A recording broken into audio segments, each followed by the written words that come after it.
Good evening. At 7 o'clock, I'll call this meeting of the Richland County Board to order and ask the clerk to take the roll, please. Caro. Here. Miller. Here. Schoonover. Here. Kramer. Here. McKee. Here. Engel. Here. Hendricks. Manning. Here. Perry. Here. Turk. Here. Cosgrove. Frank. Here online. Severson. Present. Williamson. Here. Cooey. Here.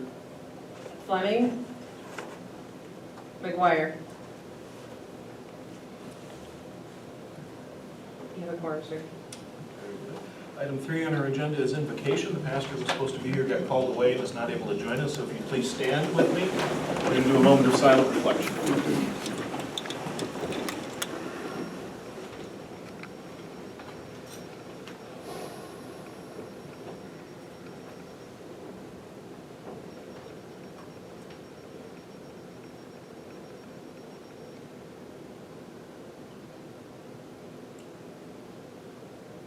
Thank you. Now I'll ask the clerk to lead us in the Pledge of Allegiance.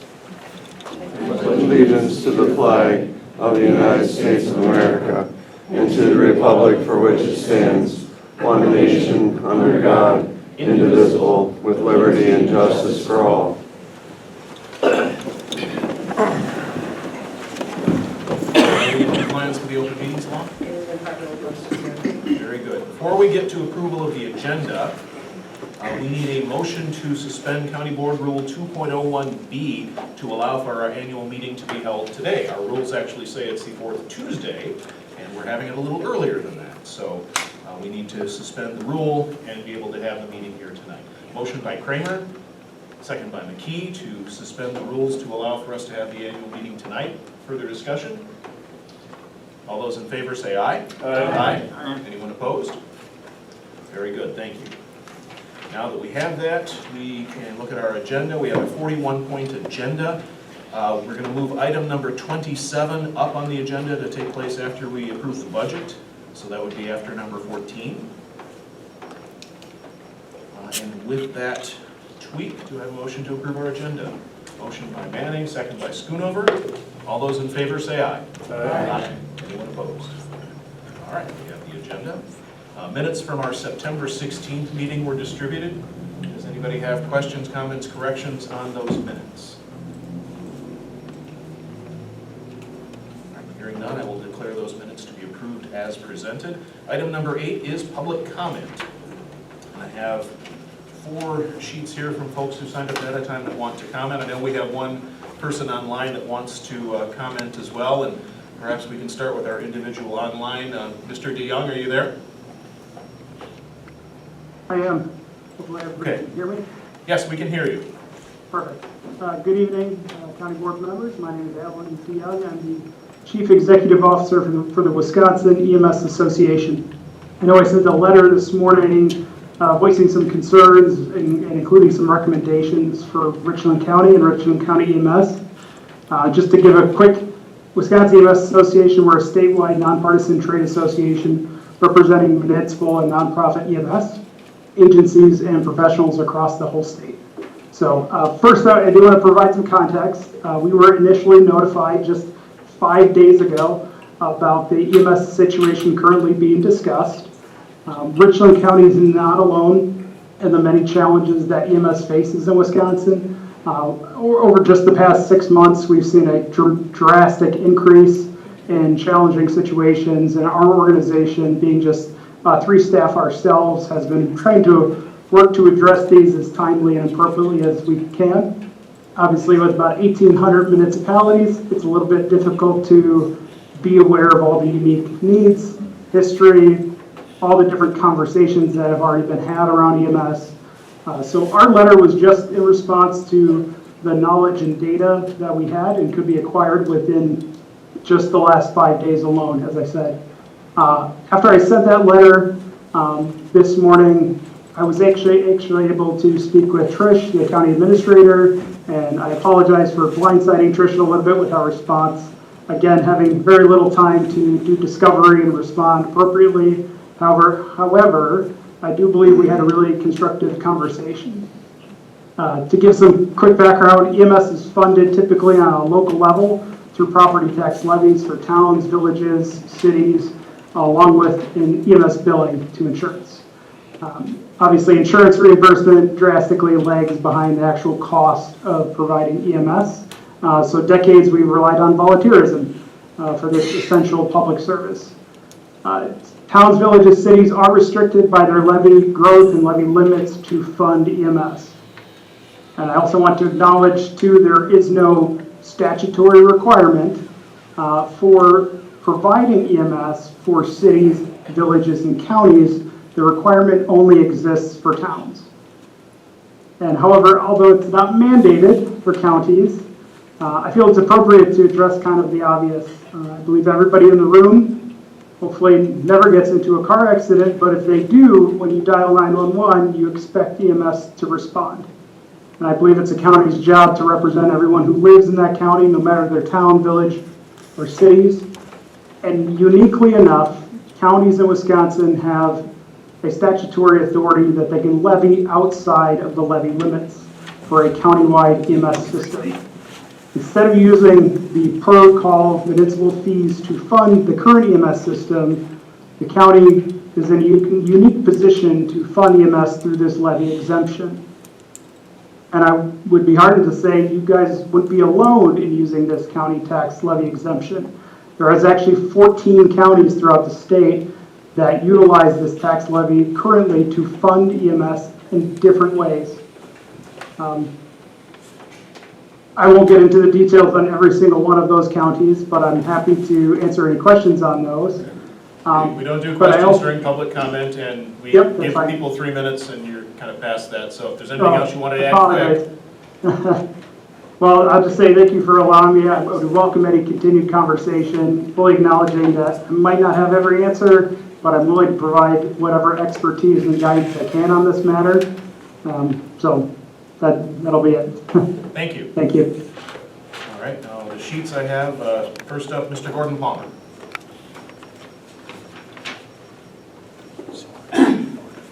The first thing I'd like to say is... You can remind us, Gordon Palmer, town of Richland, correct? Oh, yes, I Thank you. represent Richland Township. First thing is that people want to know that when they call 911, an ambulance is going to respond. And people that have spoken to me locally also said that they would prefer to have a locally operated ambulance service that is coming to them. From January 1st, 2015 to the end of this year, there's been a memorandum of understanding between the municipalities serviced by the ambulance service and the county. For 9 of those years, it worked very successfully. But from the end of 2023 until August, the end of August of 2025, we have had a monthly cash balance, end of month balance, that has gone from averaging over $200,000 a month down to a negative $148,293 in the last 2 years. Now what has happened? In the last 2 years, the previous county administrator seems to have ignored the memorandum of understanding which gave oversight and administration to a joint ambulance committee. That's the main thing that happened. In the last 2 years, the Joint Ambulance Committee has not been the one making the decisions. We haven't hired, we haven't fired, we haven't approved spending, anything. The county has been doing that. For 9 years, this thing worked. The last 2 years, when the county overstepped their boundaries, negated the memorandum of understanding, where is our cash balance going? That's just a question that I have. Next up is Scott Goplin. We're here. Hey, I'm Scott Goplin. I own the Pendle Express Loop, not the car wash, so be open soon. But my son's a paramedic on the ambulance service. He came here probably about a year ago. He worked in La Crosse for 6 years, in Boston for a couple of years, and he came back home, and now we're looking at the end of the service. And it's feel bad that he came home to work here and might not be here. All I got. Okay, thank you for sharing. Next up, Daniel Tim. Thank you. I'm Daniel Tim. I'm the town chairman for Henrietta Township in Richland County since April of this year. And since April of this year, I've also served on the Joint Ambulance Committee. I've had my eyes open in those 6 months to the Ambulance Committee. And in particular, our last meeting, when the new contract, no longer a memorandum of understanding, no longer any participation welcomed by the county, any input at all from the townships, which in my mind is very disturbing. I would think that local government would want as much oversight as possible rather than as little oversight as possible when conducting businesses of this nature. I have a difficult time. Well, first of all, each township in this county is in a virtually impossible situation given the proposal that this board and administration has given the townships regarding ambulance service.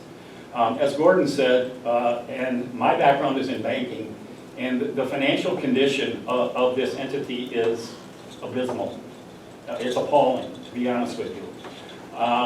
And I have a difficult time as a chairman of a township entering into a contract with an entity that does not understand their financial situation at all. And as far as I've seen in 6 months, has done nothing to improve their financial situation. So I have a difficult time, but we have no choice. We are given until November 1st of this year to sign their contract or try to find something else by January 1st, which again, you put us in an impossible situation. And our board doesn't appreciate that. So I have a difficult time. While I have a difficult time recommending that we sign that contract, you leave us with no choice. Just as an example, I mentioned the financial situation of this entity. The proposed budget that was submitted to our last meeting on September 30th had several serious errors. And I looked at it for 5 minutes and could see that it was worthless. So I don't know, who all had input into that, whether this board saw that or not, if anybody in this board has any idea about the financial condition of this entity, but boy, if you don't, you should.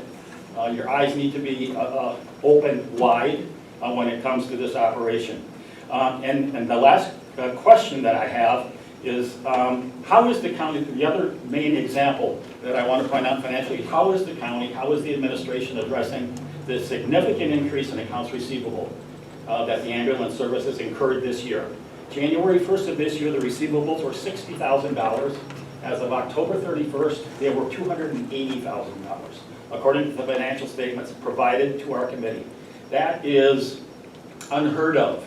And if any business operated like that, if it were a for-profit business, they would have been out of business before August 31st of this year. So what is the board doing to address that significant increase in accounts receivable? Finally, 3 minutes, sir. So okay, wrap up. 2 more things really quickly. Yes, I just want to point out that in the contract that was presented, I believe that the funding structure is inherently inequitable, in particular as it pertains to Richland Township, because of the county-owned facility there. Very unfair. And I would highly recommend that this board seriously look at the recommendations that Mr. DeYoung outlined in his letter, and that you adopt those recommendations for funding the ambulance service rather than the current proposal. Thank you for your time. Appreciate it. And the last sheet I have is Andrea, I can't make out the last name. I'm sorry. Rayner. Okay, and you're in the City of Richland Center? Yes, sir. Okay, go ahead. I'm in the city of Richland Center. I'm a former dispatcher of the Florida Highway Patrol. And I have a good understanding of how quickly it is important that an ambulance gets to the individuals. Put yourself in a situation, if you're out there and they're coming to your house, do you want them to call from a whole 20 miles away to come to your house to take care of you? You need to take that into consideration when you're making these decisions. Reference EMS, reference law enforcement.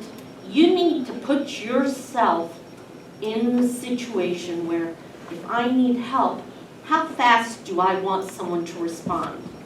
Because that is life and death. There's many times I've listened to the scanner where it's 5 to 10 minutes before an ambulance even gets staffed at the volunteer level to respond to a call where life and death is at hand. You all need to really think about your EMS situation in this county. Thank you. Is there anyone else that wanted to address public comment tonight?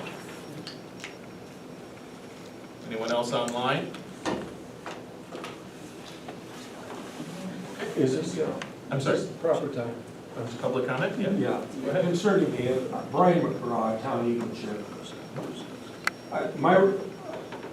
I agree with many of the comments that have been made. With respect to the timing and amount of warning that townships, participating municipalities receive, I think I'll give it just a real quick. I think the county should take a step back. I think the county should use their ability to levy to subsidize the operation of the ambulance service for another year. I think that they ought to keep the current rate structure for the EMS payments that are made by the participating municipalities. Apparently they're able to afford it because they did it last year, the year before, and the year before. Get whatever extra money you need through a levy to do two things. Fund the shortfall in the operating costs of the ambulance that the county is incurring. I guess three things. Two, get enough money for the county to pay itself for the calls out at Pine Valley. And third thing would be to enter into contracts with all of the other ambulance services that provide ambulance service for Richland County. Absolutely. Give them a reasonable amount of that levy money to compensate them and pay them for providing ambulance service in Richland County. That way the assessment, the tax you collect is spread and used by the county to fund ambulance service, and then get a process together to consider the long-term operation of an ambulance department by the county. I suggest that you the gentleman that spoke, Mr. DeYoung, sounds like he's got a good handle of how to run EMS in the current environment. Another person that you could check with is a UW Extension local government expert, Bill Omichin, who is an expert in financing EMS operation and has also facilitated discussion between interested parties in exactly the same predicament that we are in now. Thank you. Anyone else that wishes to speak? Yes, go ahead. I'm not a politician, I'm pretty anti-government. Okay, your name and where you're from. Kevin Burkhammer, I'm a contractor for the town of Richland. Thank you. And so since I started sitting in on these meetings, I heard Gordon address our meetings many times. They were flying high, they're doing great. And all of a sudden they're broke, they're bankrupt. And the only thing that comes to mind is the county's pulling the strings now. Why? And why wouldn't they turn it back over to them? They were doing it. It wasn't broken. Now it's broken and the county's at the helm again. Times two in my lifetime, the county broke the ambulance. Why? More of a question than a statement. Why? Why did they do what they just did? Does anybody have an answer? They post stuff online, it's flat out lies. I've sat at the board meetings, I've listened to the budget reports, and the crap they post online is straight up lies. and the community is buying it. Support the county EMS, county JAC. What's wrong with that? It was working. Anybody can answer that for me? I'm not good with words. Pretty good at math. I keep my checkbook going. They were keeping theirs going. So why we got it screwed up now? Nothing? I'm out. Thank you. Anyone else that wishes to comment? Okay. Hearing none, we will move on with our agenda. Item number 9, a resolution of condolence to the family of Linda Gentis. This will be resolution number 25-86. Now therefore be it resolved by the Richland County Board of Supervisors that said Board of Supervisors does as a body hereby express its sincere sympathy regarding the death of Linda Gentis to her surviving family. And be it further resolved that the county clerk is hereby directed to send a copy of this resolution to the family of Linda Gentis. This resolution is being offered by the Executive and Finance Standing Committee from 14 October 2025. Thank you. Further resolution? Motion by Mr. McKee, second by Mr. Schoonover for adoption. Any discussion? If not, all in favor, please say aye. Aye. Anyone opposed? Resolution is adopted. Item 10, appointment of District 9 County Board Supervisor. So we received, this was advertised a couple different times for those of you that were watching the paper. But nonetheless, we did receive one individual who expressed interest in being appointed to District 9. The letter that was received from Tiffany Thompson is in your packet, so you should all have that if you don't, or you should have it if you don't, let me know. But otherwise, I do believe Tiffany is back there, so practice would be to have Tiffany introduce herself, go over what she submitted, and we go from there. Okay, Tiffany, just stand. Nice to meet you. Yes, nice to meet you too, Tiffany Thompson. Yeah, you guys have my letter in there. I can't repeat it word for word right now off the top of my head, but. Just briefly, what makes you interested in wanting to be on the county board? Just growing up here and living here in Richland Center, I guess, you always hear about this going on in Richland County, that going on in Richland County. I've been a dental assistant here now for 32 years that I've been here in Richland Center. I am on the Town of Richland board, and I am on the Richland School Board, and I just enjoy being able to serve the community, be part of the community, and make a difference with it, I guess, is the main thing. Anybody have questions for Tiffany? No, we would entertain a motion to appoint Tiffany Thompson to the vacant seat. Motion by Mr. Schoonover, second by Ms. Kramer. Any further discussion? All in favor, say aye. Aye. Anyone opposed? All right, thank you. We'll take just a brief recess to allow the clerk to swear you in, and you'll be seated with the board, okay? Just a brief recess.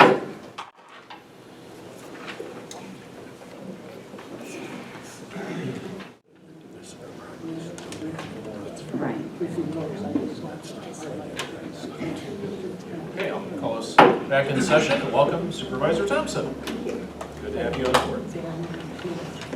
All right, so we are on to item 11, appointments to various boards, committees, and commissions. So we have one appointment. We would like to appoint Rachel Bowe, B-O-E, to the Richland County Criminal Justice Coordinating Committee. We have a motion to do that. Motion by Mr. McKee, second by Mr. Schoonover. Any further discussion? All in favor of that appointment, say aye. Aye. Anyone opposed? Very good. Get that taken care of. No other appointments that we need to do tonight? Very good. Then we will move on to the public hearing on the proposed 2026 Richland County budget. I'll declare this public hearing to be open. So we will start with the Richland County proposed budget summary for 2026 that is in your packet. This was created by Tammy Newberry, Derek Kalish, and myself in collaboration with the department heads. If you look to the first page, the 2026 proposed budget highlights, The things that we wanted to make sure you were aware of is that all employees will advance one step on the wage scale for the full-time employees. We are doing the addition of a radio tower technician and the radio tower operations funding. Once the tower are all up and operational, we will need to make sure that we have somebody taking care of them and troubleshooting any issues that may come up with it, and then having funding to take care of the maintenance of all of them. We are also restructuring the administration unit, Simons, Emergency Services, and HHS. So what we're looking to do is modify or create new job descriptions. We are working to separate the emergency management from ambulance, to have the administrative secretary at ambulance be a county employee versus a leased employee. We are adding an HR director and removing the HR generalist. And over at Health and Human Services, there will be 2 lead positions, one in the Child and Youth Services and the other as a Coordinated Services lead, and then the radio tower technician. And then we are also focusing on maintaining and enhancing cybersecurity, so that budget has increased significantly, but we do need to make sure that our system is secure and safe moving forward. On the next page is our revenue type summaries. Those list all of the summary or all of the revenues that we have. A couple of notes that I want to highlight. Number one, Pine Valley will be providing $750,000 from their excess revenues, and the general fund, we will be using $245,292.86 from the general fund. As we've talked about at all of these meetings, this is something we do not want to do, and we will need to look at ways that we can cut that for the future. We then go to one of the other things on the proposed budget revenues on the second page. The amount of revenues for highway, it has a significant increase from the year prior. This is due to the Highway O project, so there will be expenses and revenues that will be coming in that we will need to cover in 2026. We then look to the expense type summary, and those are ones we've gone over previously, and those kind of remain the same year after year. And then we have a breakdown of the proposed budget expenses.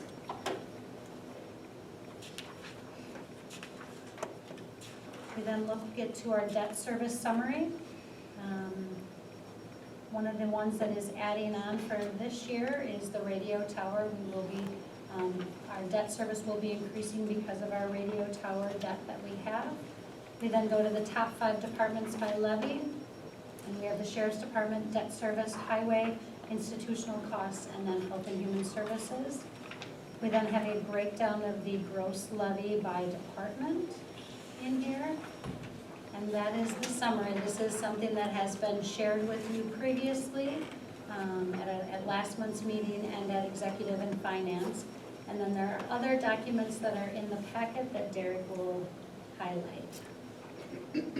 Okay, so this next document is known as the budget workbook. So it really takes all the same information you had and just breaks it out by the type of revenue or the department in which the expense is coming from. So this budget workbook document, in addition to the 2 other that we'll look at following, all 3 use the same information. They just all tell a bit of a different story in how we use that information. So this, as I said, gives you a summary of the budget. So you can see 2024, can you go back up a little bit, John? 2024 actual expenses, where we're at for 25 currently as of 6/30/2025, estimated end in 25, current budget for 25, and then what we're recommending for 2026. So if you look at column F all the way down to the bottom there, you see the proposed tax levy of the $10,820,000 or $820,031.39. So if you scroll down a little bit more, and I won't go through every line of this worksheet, but this again, as I said, breaks up the different types of departmental taxes we have. So taxes, for the top one is county sales tax, interest on taxes, and then MFL taxes. We go down to intergovernmental revenue, so these are typically state aid. So in my world, it's 4,200 accounts. Scroll down a little bit, John.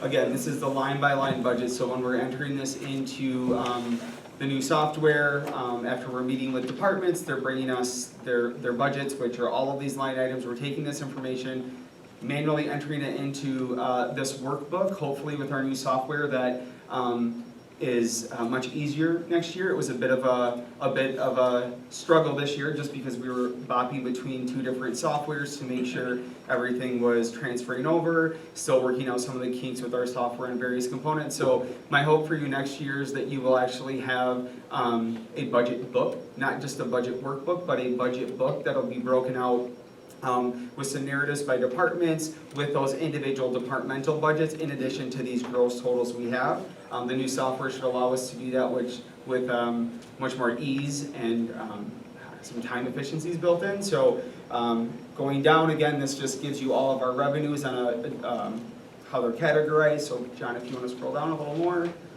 We'll keep going down. Okay, so public charges for services start up there at the top. So then you can see on column A is either it's the type of revenue that is. So scroll down, John, keep going. Then we have more information there. And this is all in your packets. It was posted online. So those of County Board Supervisors, you should have seen this. And Executive and Finance, you've looked at this a couple different times. So the bottom there, we have our total revenues. I want to point out that when you're looking at the total revenues, especially those that were looking at the budget summary in the newspaper, you have to remember that that includes general fund or general revenues, and then Pine Valley and also HHS in that budget summary. So hopefully, again, with next year, with the newer software we have, we'll be able to publish an updated budget summary that's hopefully a little easier for those that aren't exactly familiar with this to understand. Scroll down, John. Then here are our expenditures. Again, general government includes all of those things there, basically departments or departmental funds that are within Fund 100, also known as Fund 10 for those of you that have been around. So total general government there is line 48 at the bottom. Scroll down, John. Again, public safety, we have our budgeted expenditures there in public safety. And again, these are gross totals taken from those the worksheets. The worksheets are about between 500 and 700 pages of a binder that would have been quite thick to look through each one of those pages, but again, they were presented to departments, and this is what the department head would fill out as the expert in their budget and bring to the administrator for review. So if you scroll down a little more, John, we have the end of our expenditures there. Go back, keep going. Oh, sorry. The way the document's formatted, it splits up into a couple different pages. We have our culture, public areas, natural resources, special education budgets, county planning, development, debt service, and then capital planning. So that is the gross totals of our revenues and expenditures in this budget workbook format. Again, there are hundreds of worksheets that go with this as well. So scroll down, John. This is the highway departmental budget, so separated out from the general budget. Debt service, which was already Trish reviewed, Administrator Clements reviewed in the presentation. So I believe that is the last page of the budget workbook. So again, what we're looking at here is the same information that's in that workbook. This is really an accounting document. It's how we distribute the tax levy. So you can see over there the fund number and then the general fund and the various other funds that are outside, thank you, outside of Fund 100. So this wasn't always presented as a part of the budget documents. It was really just an accounting thing. So once the levy was adopted, the way to distribute the levy via journal entries was easy to do. If you scroll down to the next page then, that information again lists the same revenues and the same expenditures, just in a different format. So again, we know how to distribute the tax levy. So you can go down, John. This breaks out all those numbers, all, again, the same lines that are on the other one, hoping again next year that the software will produce a better document or something that's just not as time consuming to enter, because we're manually entering this. And we do manually enter it between the three documents to make sure that, as silly as it may sound, to make sure that the data that's being collected and then entered into working out our totals is the same through all the documents. So it is a bit of work, but I do use this for a couple different things. So that is the, thank you, John. Okay. This last document then is the levy distribution by department. So you just looked at it by fund, which broke it out by fund, so we know how to distribute that levy. on the accounting journal entry part of it. This then breaks it out so you can see as a departmental level how the levy is falling for each department. So this is extremely helpful when departments submit their preliminary budget. We can, if you scroll to the next page, John, we can compare last year's and this year's just to see where those totals are, how they're different from the years before or not. So John, if you keep going down. This is again the same information, just really helpful for the administrator and for those working on the budget to see what the differences are between the two fiscal years.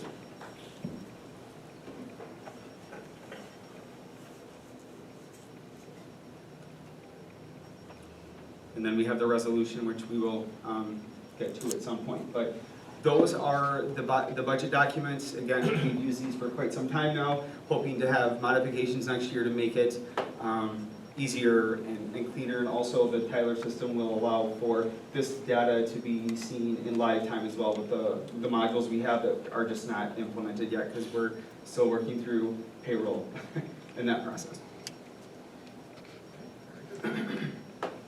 Supervisors, any questions for the administrator or Derek on the budget as presented?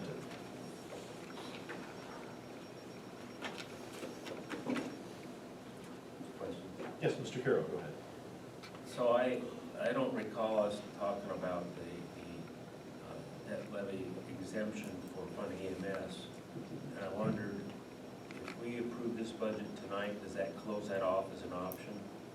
For this year, yes. For this year. For this year, yes. When is the deadline for us to have our levy numbers submitted? I have to have apportionment sheet submitted in the middle of November. I believe the 15th is the deadline. And then my second question is, what is the process in case we did decide to do this exemption? How is that done? So my understanding is that we would need to create budget worksheets that would lay out what the money would be, like how much per capita it would need to be. But we would also then have to, because it would be levied across the whole county and that we don't serve the whole county, we also have to take that into consideration. So then we would have to, it's not just levying what we need, it's levying more than what we need because we have to give people money back to provide that service. I mean, I don't believe that we would be able to accurately and successfully do it in less than 30 days. Thank you. Part of our plan was, we have a one-year agreement with the municipalities so that we have an opportunity to look at other funding options and find something that was sustainable. Mr. McKee.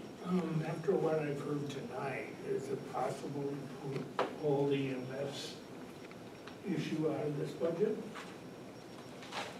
I've heard a lot of things that I wasn't aware of. When you say pull, Yeah. define pull out of the budget, because the budget's going to start in 2026. We will need an adopted budget to head into 2026. So if you mean, I guess define pull it out, meaning what? I would just like to revisit that issue based on what I've heard tonight. And it sounds like if we approve this budget, that issue is dead for this year, or for next year. I don't know that we're in a position to make any wholesale changes like that in the structure of any county government operation at this stage.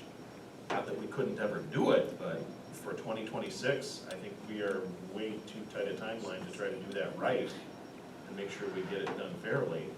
This whole issue seems like it was rushed through, and as far as I'm concerned, I didn't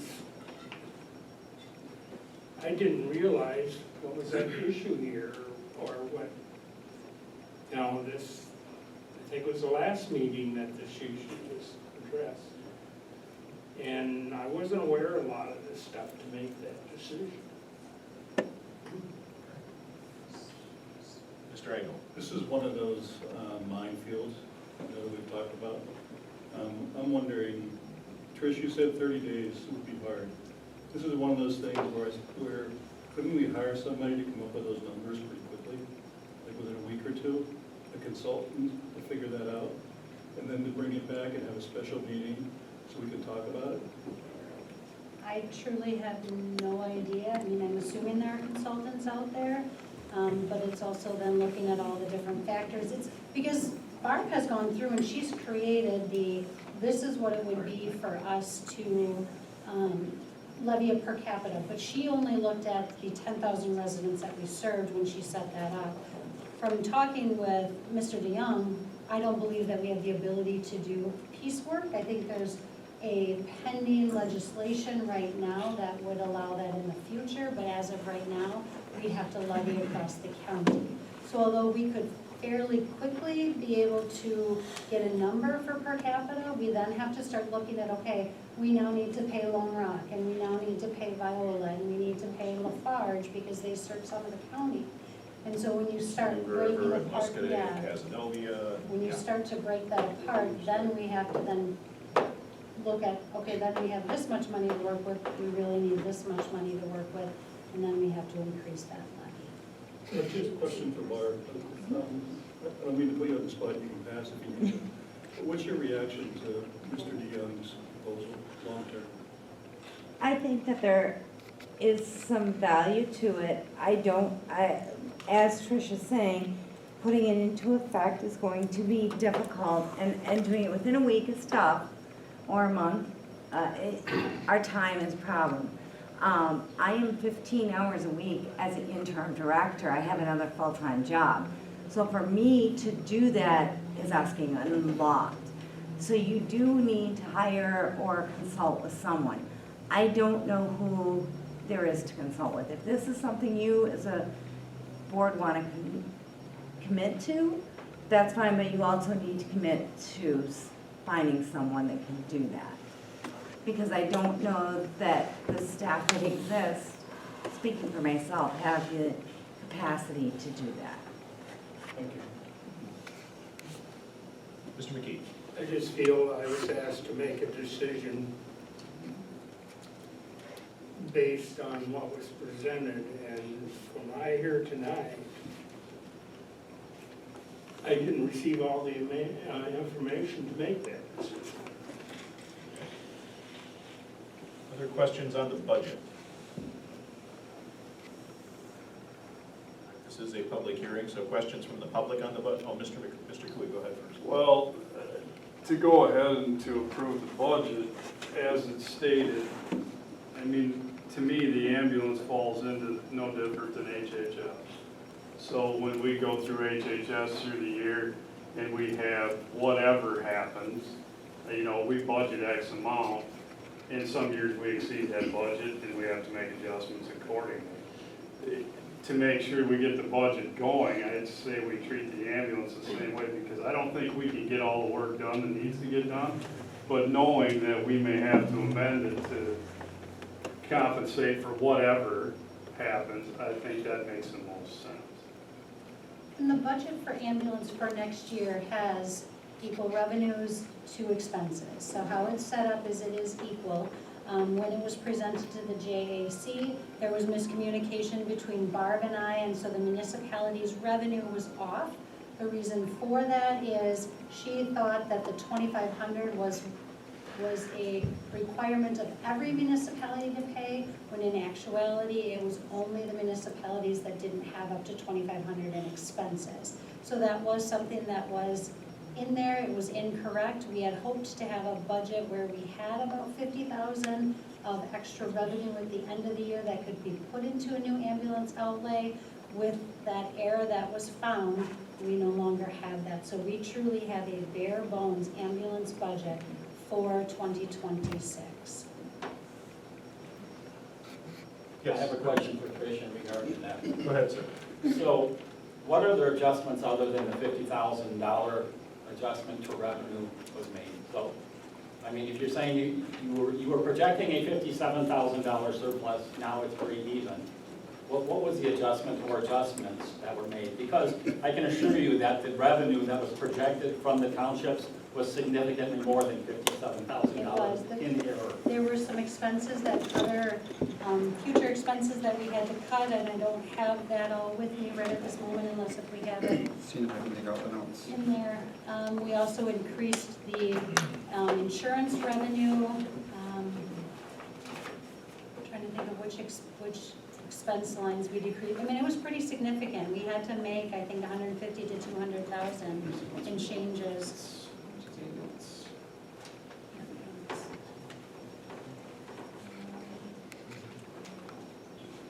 Sorry. Sorry. Yeah, we went from 951 to 890, and we removed 53,000. That was the expense. The 326,000 went to 245, and that was the revenue that was recalculated. And then there was the 1,025,000 and the 1,051,000 for the that's receivables that we did for that one as well, Yeah. which you already mentioned. Yeah. So the three things we did was the transfer to the future ambulance fund.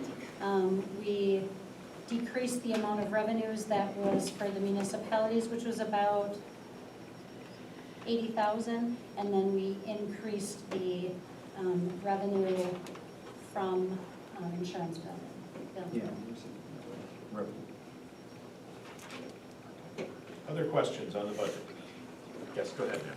How does this affect the current staffing and the work of the present ambulance? If there's nothing to increase for expenses, are they assured of being a whole? We have it budgeted for next year to keep every single staff member that we have. That was a priority, as we made sure that the staff their wages were being covered. There were other expenses that were cut, but we have no intentions of cutting staff. We have intentions of keeping the service as it is, as long as we have the revenue we're expecting. That was our goal. From the start of all of this, our goal was to create a budget that was workable and that built in, hopefully, additional revenues for 1 year. It was to build a budget for 1 year so that we could look at alternative revenue sources, billing sources for So the are you future, to telling look me- at a per cap or per assessment. So you're telling me that we're secure for the next year? As long as the municipalities sign on to the agreement. With the figures that you gave them? Yes, Yes. that would be based on the figures that we gave them. Go ahead.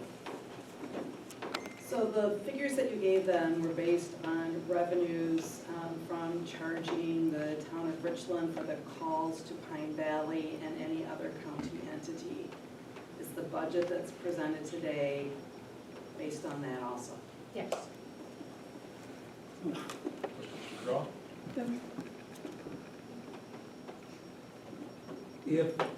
If you have calculated the amount of revenue that you needed in addition to what the townships are paying,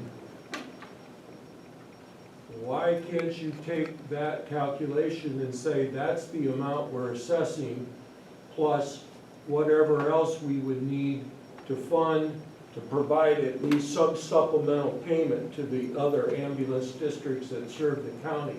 I don't understand why that's complicated. We can't just give them a random amount of money, it has to be based on something. Yeah, you figure it out. Yes, but we'd have to gather data from all these services, sit down and crunch numbers, and that's gonna take a while even just to get the data. I mean, yeah, but you've got a month. Well, a little less than a week. Was that done originally? No. That has never been done. So the JAC has been in existence for 10 years, and this isn't anything that they've ever done. This is something that they've had the ability to take the lead on. That's part of them creating a district too, is to look at this, and it hasn't been done. We knew coming into this year, this next budget year, that it was going to be tough, but it's also looking at the bandwidth and what we're able to do with the staffing levels that we had. Brian, were you finished? Yeah, I had one other thing I wanted to say.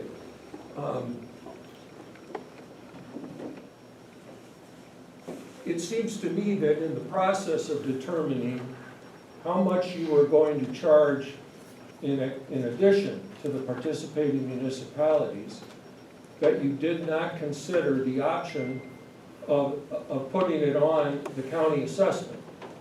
That seems like a real oversight with real implications to the townships. In particular, I want to focus on Richland. And that's not fair, what's happening to them. And then the other thing that strikes me as unfair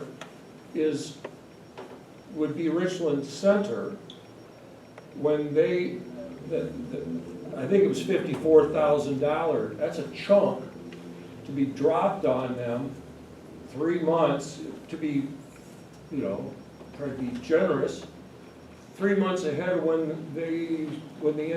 end of the year.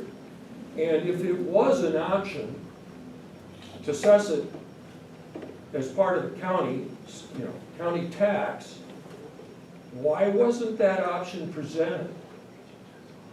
Honestly, for me, this is stuff that I didn't know. I can't know everything about every single department. So this is something that, when I would attend the JAC meetings, it wasn't brought up by them as a suggestion.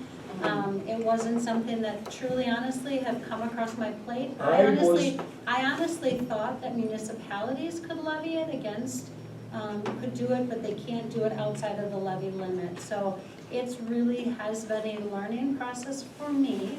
And we know we have to look at other options. That was something that was going to be happening in the spring, and then they had the change in leadership, and it hasn't happened. And so it's all about the ability to do what we can do with the time that we have. And my suggestion is, go for it. Figure it out. Mr. Palmer. Since the JAC was formed, January 1st, 2015, Pine Valley ambulance calls were never billed to any municipality. Never. Now you present for next year a contract, and you're dumping 68 calls on Richland Township. Nobody paid for those for 10 years. The county probably should have been the one paying for them because you own Pine Valley. Richland Township gets nothing from Pine Valley out there. And you're dumping that on us? We went from paying $9,690 a year to now we're going to have to pay over almost $44,000. Richland Township doesn't have money to have to come up with that much more. And you present us with a contract and you say, here's a contract. You give it to us in October. By November 1st, it's got to be back or you're out.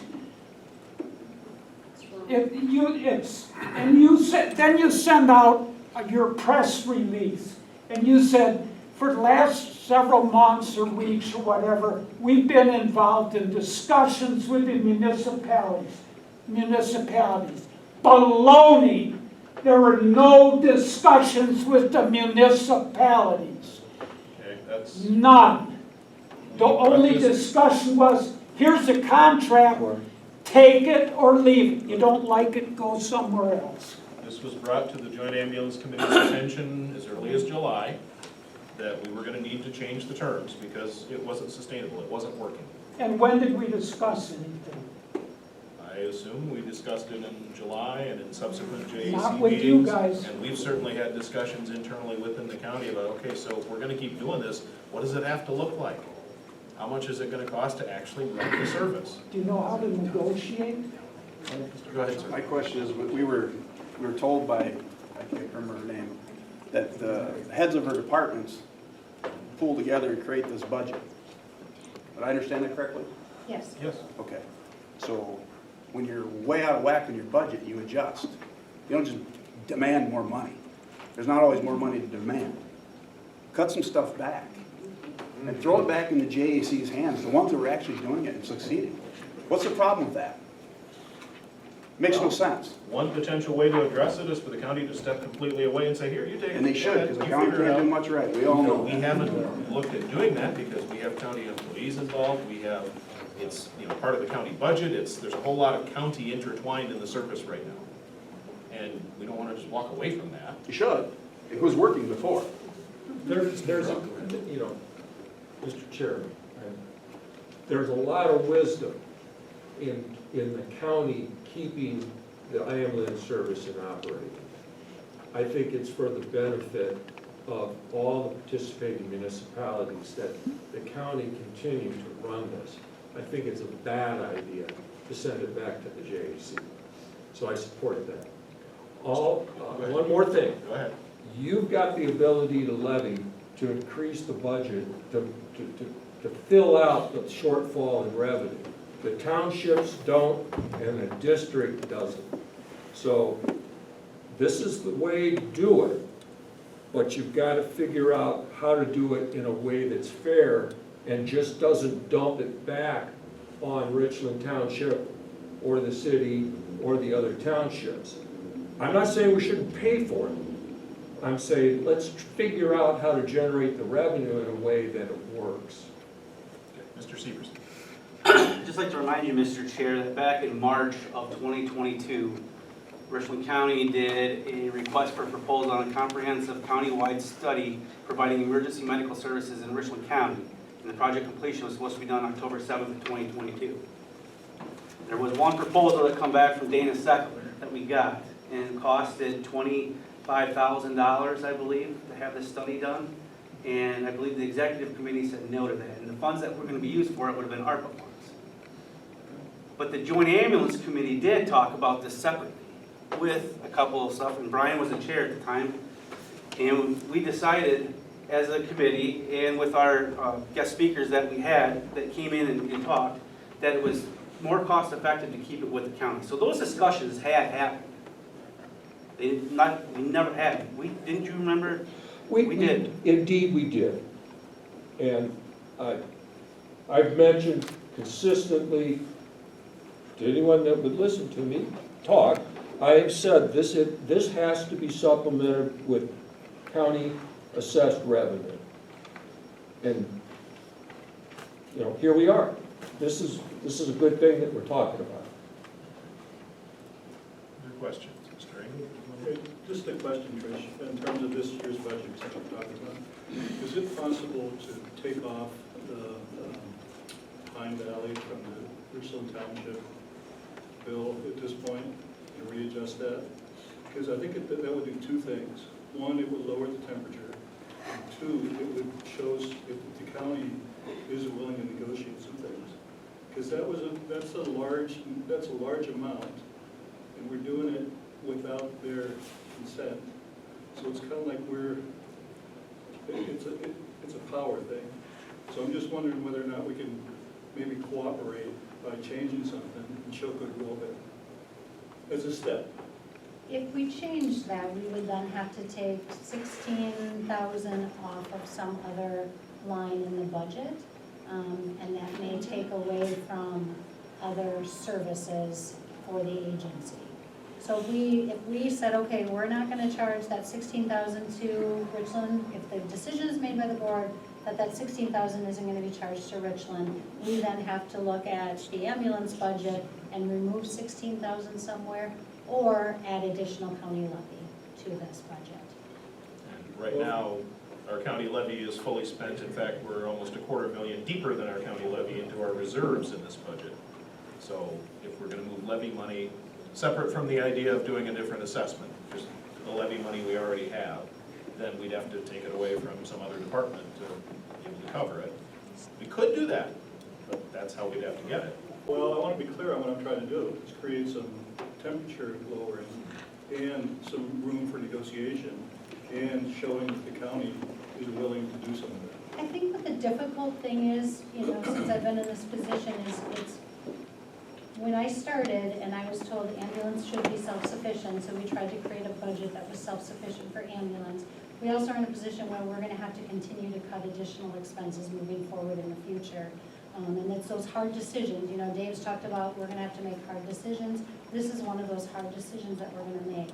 I'm not trying to get into a power struggle with the municipalities. I'm looking at this from the viewpoint of the county and trying to have as much of a balanced budget with minimal general fund added to it. Well, and I do understand that you were handed this. This isn't something you created, so I do feel for that position you're in. I'm just, again, trying to create a tool to show some goodwill. Just one other point, more broad-based than just this, but it impacts this too. If you look at our tax levy, there's debt service and then there's operational levy. And the state has a tight cap on what we can tax for operational levy. The city of Richland Center was allowed to increase their operational levy by like $3,000 for next year, which is a piddly little amount. Ours was actually cut by 20-some thousand dollars.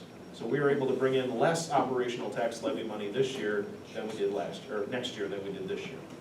So when Trish is trying to balance budget amounts, that makes it even more challenging. We've talked to legislators to make them aware that, you know, how are we supposed to do this? Nothing's getting cheaper. But they are right now not at the point of giving us great answers on anything. So, Mr. Carroll, go ahead. If this levy exemption for EMS is a legitimate option, who has the knowledge and time the next day or two to pull together a plan to go and talk to the other ambulance districts that overlap into the county and pull together a number? Who and how quickly could that be done? Honestly, I would probably start with Mr. DeYoung and see if he would be able to work with us and help us try to get something together. Honestly, I don't think there's anybody in the county who has the knowledge right now that could do it. I think we should do that. Well, I don't quite understand why Pine Valley isn't paying for those calls themselves. Why is, going on Richland? Do they not get it? Well, I see Brittany over there has her hand up from Pine Valley. Here.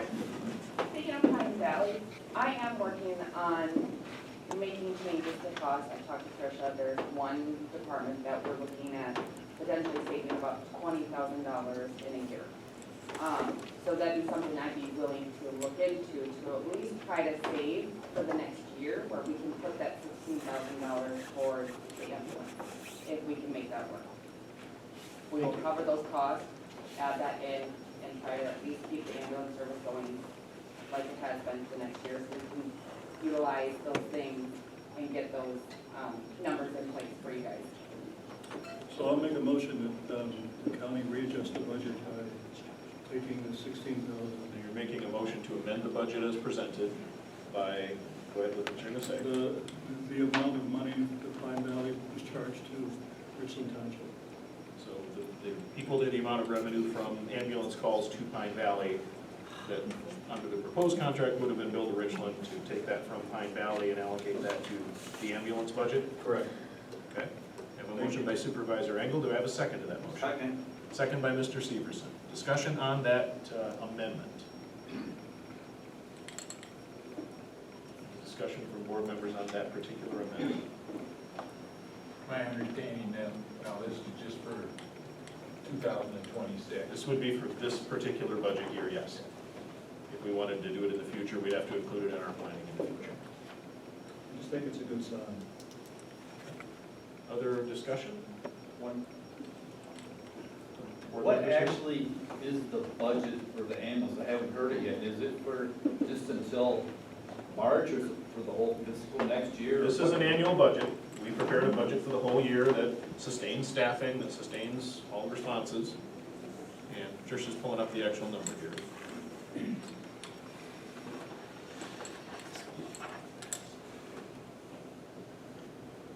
It was one of those lines that scrolled by really fast. We'll get it up here. No, it's the next one. You want by department. Of course.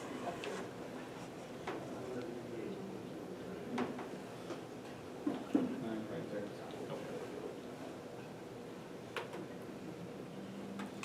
Okay, hold on a second.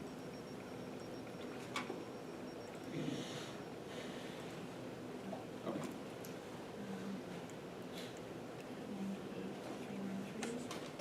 Even? Chairman Turk? Yes. Mr. Chair. Yes, sir. I have a question. At several places, I had heard other townships were going to have a difficult time meeting their assessment as well. So, and they're not here, I don't believe, to represent themselves, but I would be concerned that the other townships that were getting an increase and possibly wanted to pull out, how is that going to be handled? I can tell you what they would want to do. Do we have the numbers? It's 1.3 million is what we have budgeted for next year. Total budget for the ambulance service. With the new changes to the, Yes, because even with those changes, Pine Valley, would some of their revenue would go into the ambulance's budget. that's assuming the townships and the city pay what you have requested.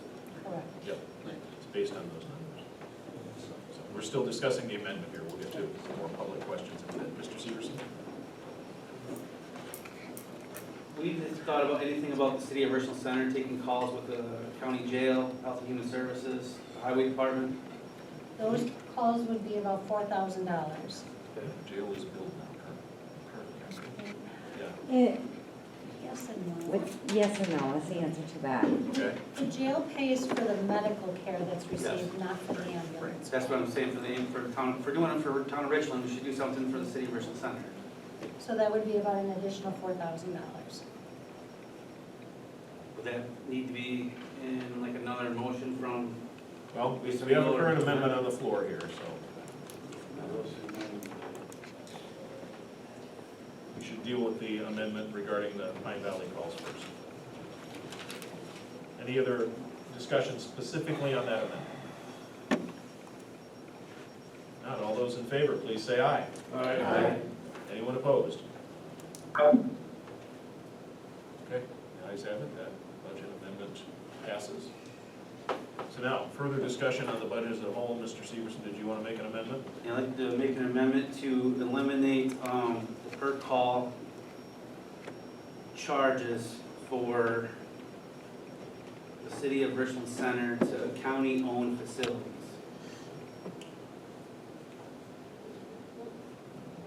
With the knowledge that that represents about $4,000, where are we getting that money from?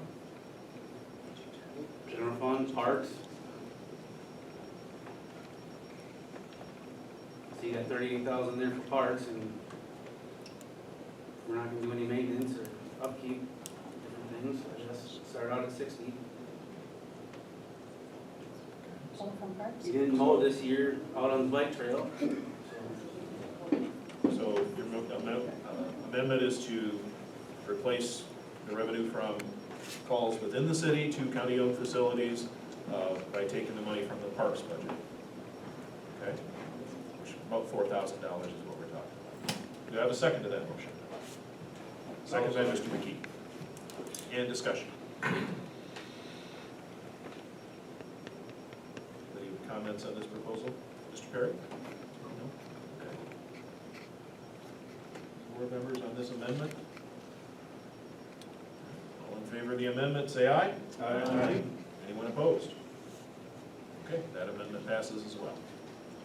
So back to discussion of the full budget, and we are still in our public hearing, so yes, sir, go ahead. So wouldn't it make sense to get with all the municipalities prior to this? Because what happens if a couple municipalities say, forget it, we're not signing that? Then what do you do? That's something we'd have to evaluate. Yeah, I had the city reach out to me, and I've had several discussions with the city. I've had a couple other municipalities that have reached out to me and had one-on-one discussions with me. So I would have welcomed a call from, I know Richland Township requested some information, I gave them additional information. But if they would have requested a sit-down meeting, I would have given them that too. Would you just do that I it had prior to now, to make sure they're all on board?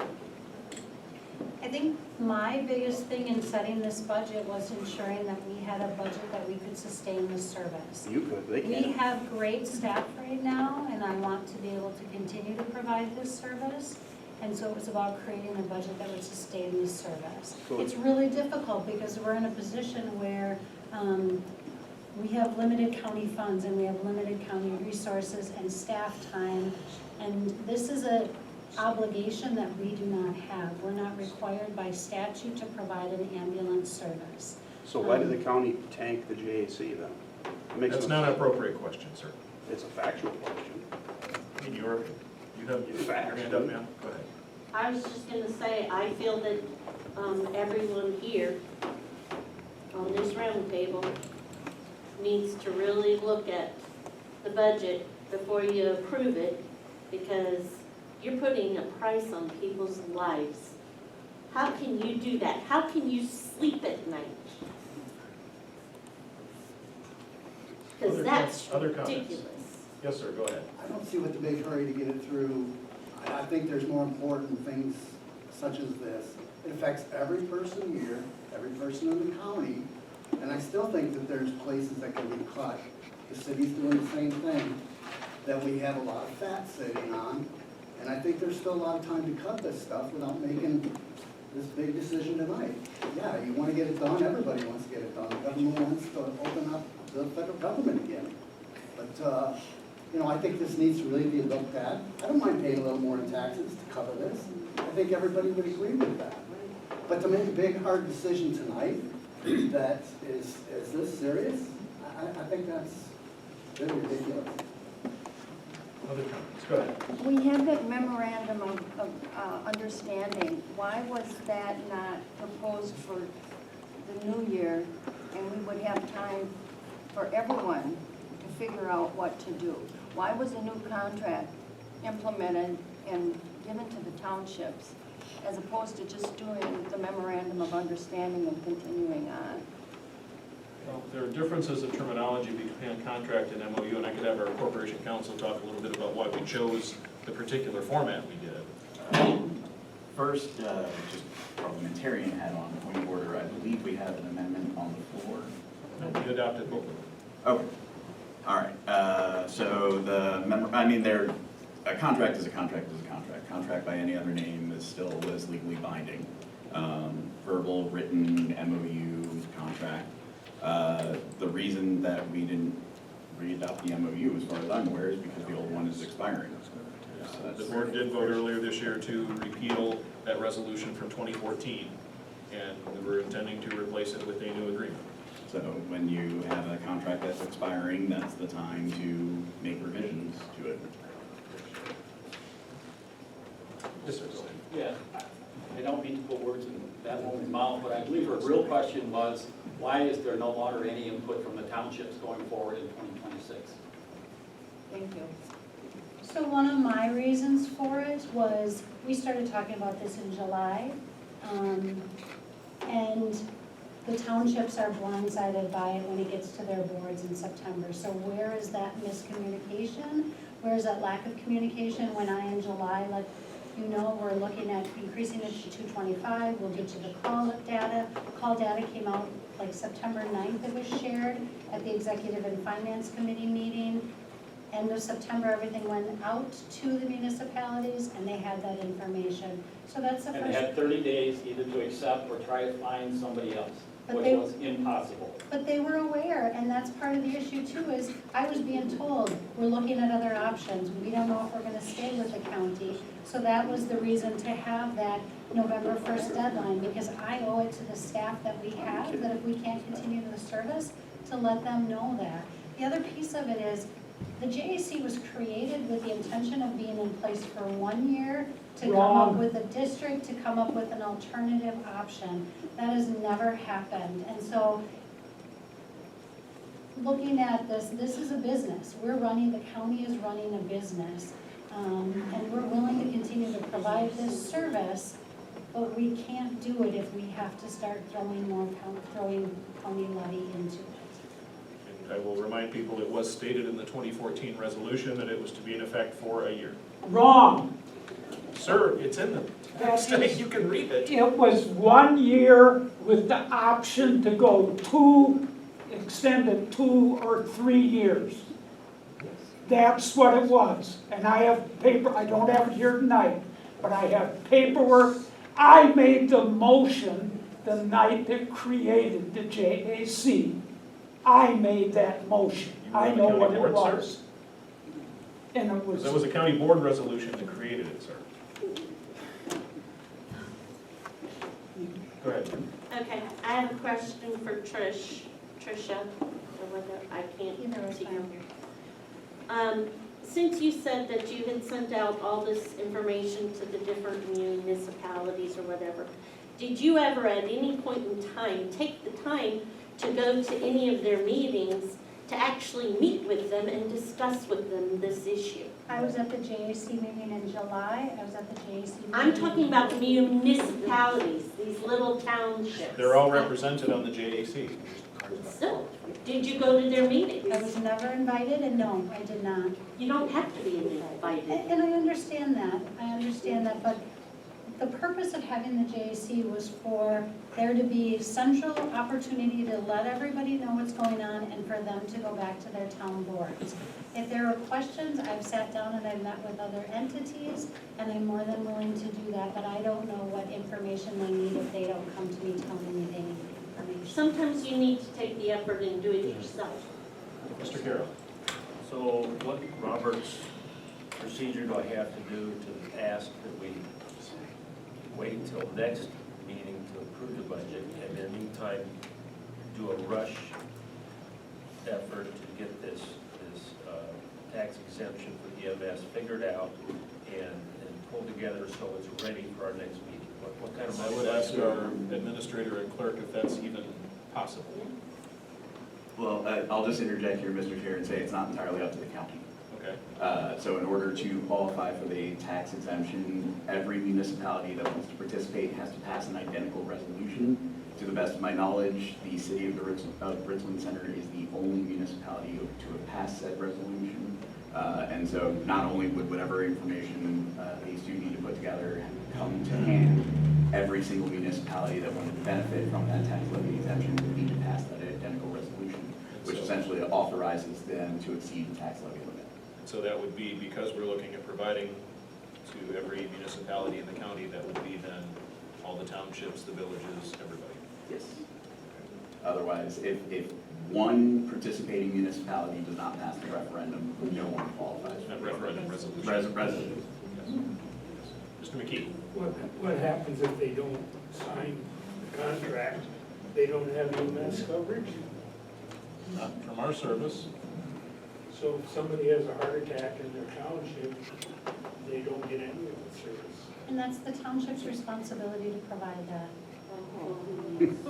Wow. Cold. Seriously. That's cold. How do you sleep at night? Any other questions on the budget? Mr. McGraw? Would it be possible to approve the budget, but leave the issue of the ambulance service unapproved so that you do have time to run down the information you need to make a reasonable judgment as to the amount of money that you would need to assess to supplement what the county, the other funds the county gets to operate the ambulance, and at least make an effort to find out what that is? If we do that, then our ambulance service has no budget for 2026. Well, you work at it diligently, and hopefully within the next 3 or 4 weeks you get it. I would suggest that a comment made by Mr. Cooey earlier might be a better approach, that we adopt the budget. Then we look at, okay, is it feasible to modify this? Can we change it? Is it something that can be done in a couple months, few months? How long is it realistically going to take to figure all this out? Because right now, we don't know. But you wouldn't have the benefit of levying the taxes at that point. No, we would not, that's correct. Mr. Severson? Would you entertain Mr. DeYoung up there to see the timeframe of what it would take? He may Mr. have DeYoung, an it's on been asked that we consult with you and see if you have any input on how quickly these kind of things can happen if nothing's in place to start with. Sure, and actually with that resolution, I don't believe every Minutes Valley needs a resolution for the county to be able to levy taxes, because home rule allows individual Minutes Valleys to still run EMS themselves if they so shall choose, but doesn't negate the county from levying taxes to that municipality. So just more so clarify that piece, because the county, there has been a previous lawsuit about this, specifically in Portage County, excuse me, with the town of Grant, which they wanted to provide their own, but the county itself was still levying a tax for a countywide service, but the town of Grant has their own EMS, and it's not considered double taxation if they do that. So from my understanding, you do not need a resolution from every single municipality that the county covers for the county to levy using this exemption. It's specifically the county itself obviously needs to have a resolution to levy that.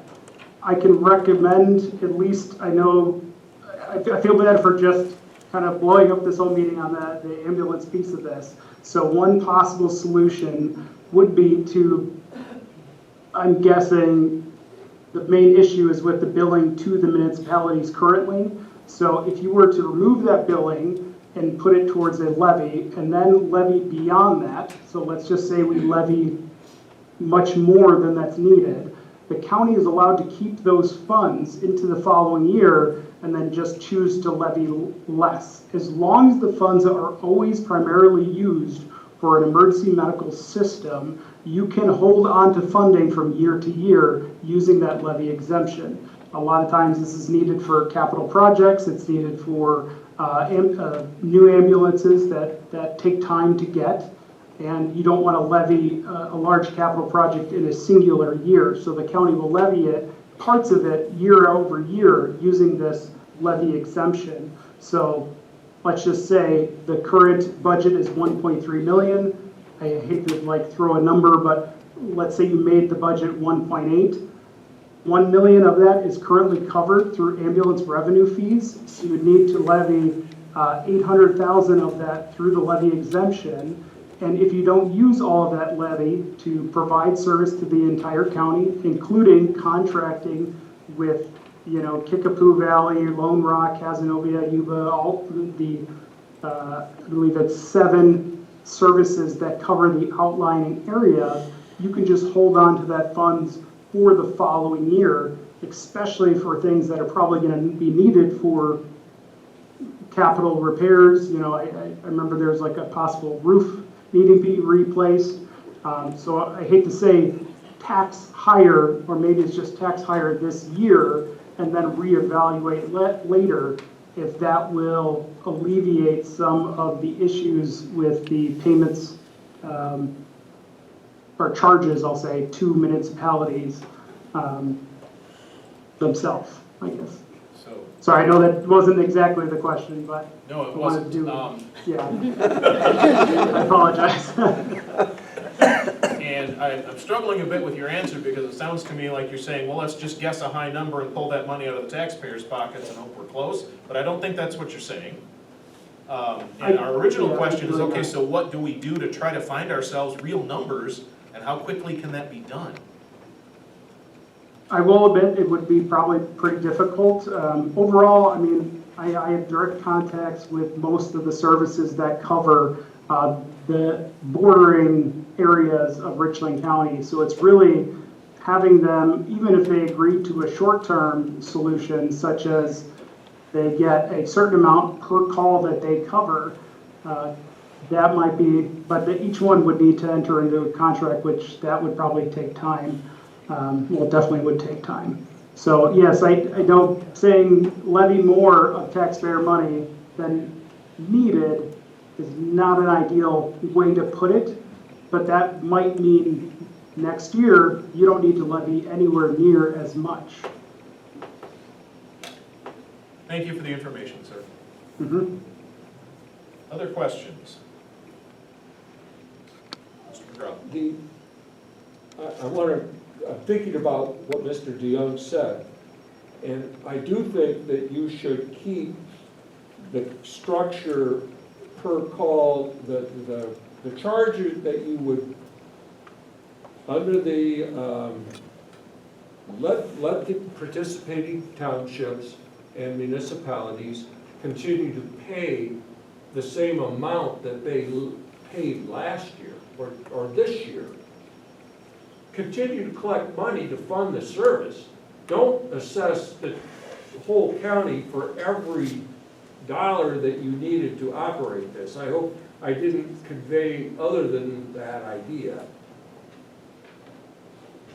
I'm trying to picture what that would look like, and I don't know, because we would need additional revenue if we keep last year's rates. We know that, because last year's rates aren't going to bring us up to covering expenses for this year. I don't know if there's a way to know what the shortfall is going to be. Fill that short and how to fill it. If it's, how did you arrive at the number that you charged the municipalities? Wasn't that to make sure that that you had enough revenue? At the time, it was, yes. So I'm just saying, why those not? rates stayed stagnant for a while costs went up. that's how we got where we are today. So, charge the municipalities what they were paying this year, 2025. Figure out the number that you added to the per call charge in order to break even, and levy that amount plus a little bit more so that you can make these contract Still sounds payments. like a guess, sir. It's a reasoned estimate. Okay, Mr. Carroll. Well, I think it could be better than a guess. If you give yourself 30 days and go talk to each one of those and pencil it out. I don't know if we have 30 days. Obviously, if we're contemplating taxing something next year, you gotta have those decisions made in time for the tax bills to be done, which is November, I believe it's due on the 15th, I can check. November 15th would be our drop dead date to have numbers as far as what's gonna be on people's tax bills. So that's less than 4 weeks. I don't know if it's realistic to think we can move that fast and get it right, to be honest. Well, I guess, well, this isn't right. And I'm not saying that's necessarily a bad idea, but to implement it and do it right seems problematic at best. What's doing it right? What do you mean by doing it right? Would be doing it accurately, would be making sure that we're basing what's being paid out to other services on some actual numbers, and we would have to have signed agreements with those services in place to realistically have that done so we could crunch numbers and get a finished data product in time for a November 15th deadline. It sounds very daunting at best, just in my opinion anyway. Others want to comment? Yes, sir, go ahead. You've taken the number of calls, you've added a small percentage of whatever you've already done. Now put a 10% or whatever percentage that you think you're gonna have. And on computers these days, if we were all by pencil, I'd say, yes, you can do it in 30 days. But today, come on. I think it's absolutely positive to do it. But the problem with that is we're doing it per call. When we levy the tax, it is either per valuation on your property or per population. So if I have 3 people in my household, then we charge it by 3 people in the household. It's not apples to apples, it's apples to pineapples. It's not, you can't take the data we have. We know what the costs are, but we can't just make that transition. It's not that simple. What you could do by assessed value of property. It's that simple. And you have that number. Mr. Engel. I wonder if some of the questions we're asking can be addressed in point 21, in that memorandum of agreement. The memorandum of agreement is prepared and we'll be voting on whether to do it or not, and it's a 3-month interim agreement that we're voting on at that point. So. Yeah, but I wonder if we can get specific with amendments in there in terms of requests for this type of information. Not to jump ahead on the agenda, but one of the municipalities has said they're not going to sign on to that memorandum agreement, and so my recommendation at that point in time was that we stick with the original contract that we submitted and shared with municipalities. The 12-month version. The 12, stick with that one, that's going to be recommended.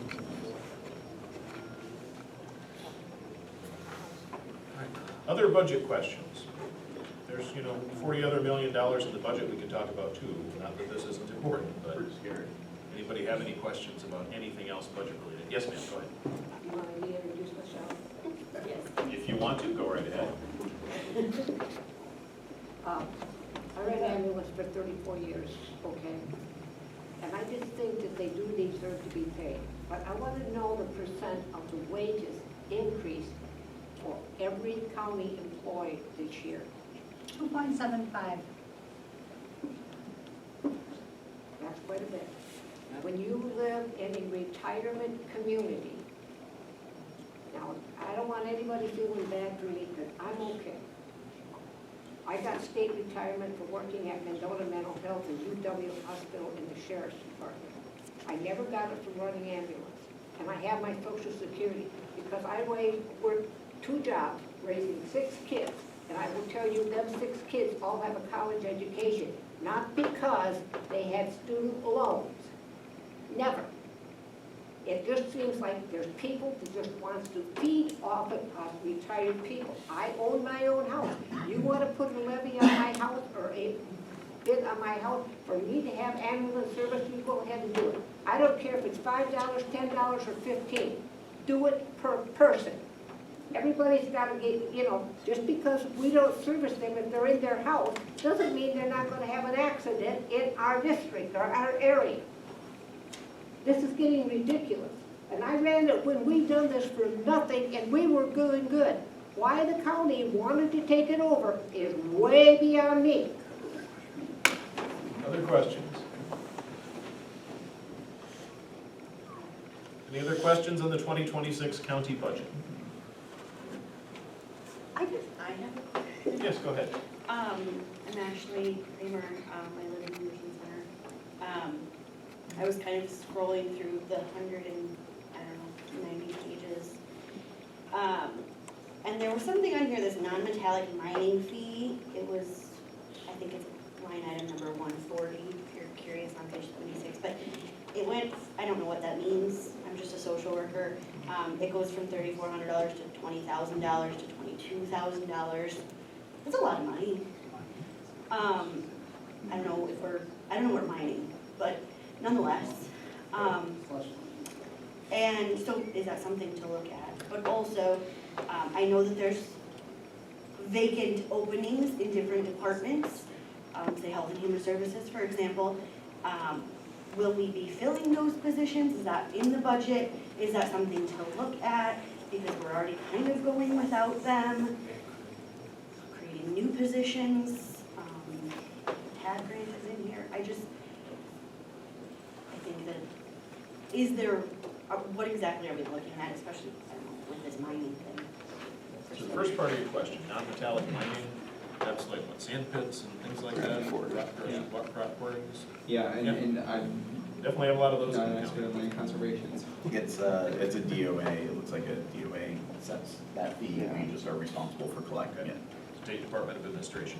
Yes, Sets sorry. the fee, so that's just a fee we have to collect, so that's the answer to that part of your question. Okay. As far as Health and Human Services budget and vacant positions, I think the intention is to fill the positions, but before, I know when I was over there, before I would fill it, it would really be taking a look at, do we need this position, do we need to modify it, what should we be doing? And I know Stephanie is doing that too, is really taking a look at each of those positions before they fill, because sometimes we do adjust based on the need. and as we look ahead to 2027's budget, we will have lots more of those conversations across multiple departments. And there were some departments that did lose positions this year. Any other questions in the public hearing portion of our budget? Mr. Severson. So, the way I understand it now, within this budget, that the town of Richland now will not have to pay a per call to Pine Valley. That was the amendment we made, yes. Okay. And the city of Richland Center also. And we made that second amendment too for about $4,000. I have a sneaking suspicion that maybe town of Richland might want to come and talk and sit down and have a conversation with this, knowing that this is going into effect, so. Mr. Palmer. Just one other thing, I still think that even if we take away the Pine Valley calls like you did tonight, thank you, that the number that's left still has Pine Valley. I think we want to see that data for the 4 years to double check that, because that's too big a jump. From 57 average calls the previous 4 years to 124, that's too big a jump.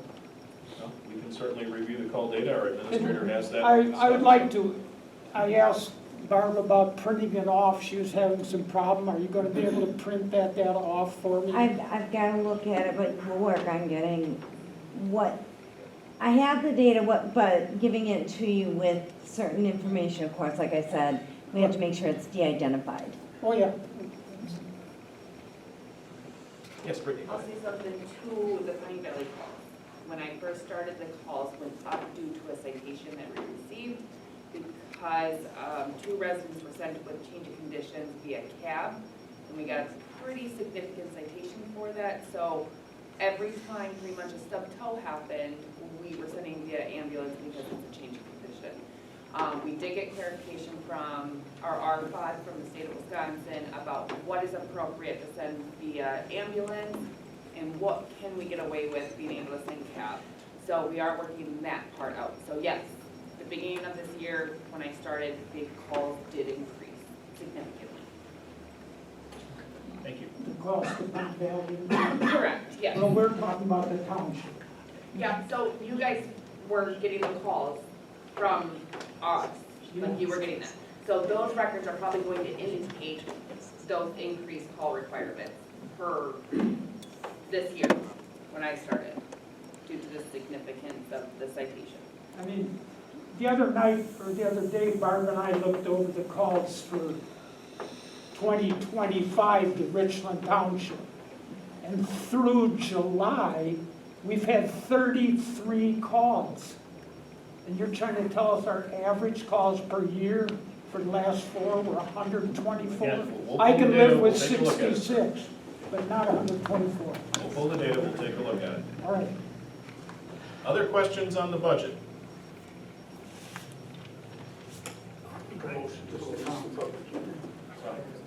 One more comment, go ahead. Just a comment.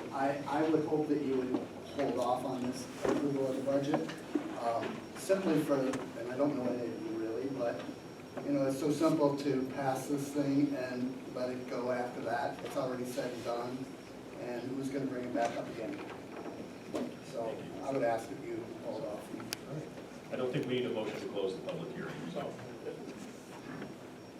I will declare that the public hearing for our 2026 budget is now closed, and we will move on our agenda to item number 13, which is a resolution awarding the sale of $1,085,000 general obligation promissory notes. This would be resolution number 25-87.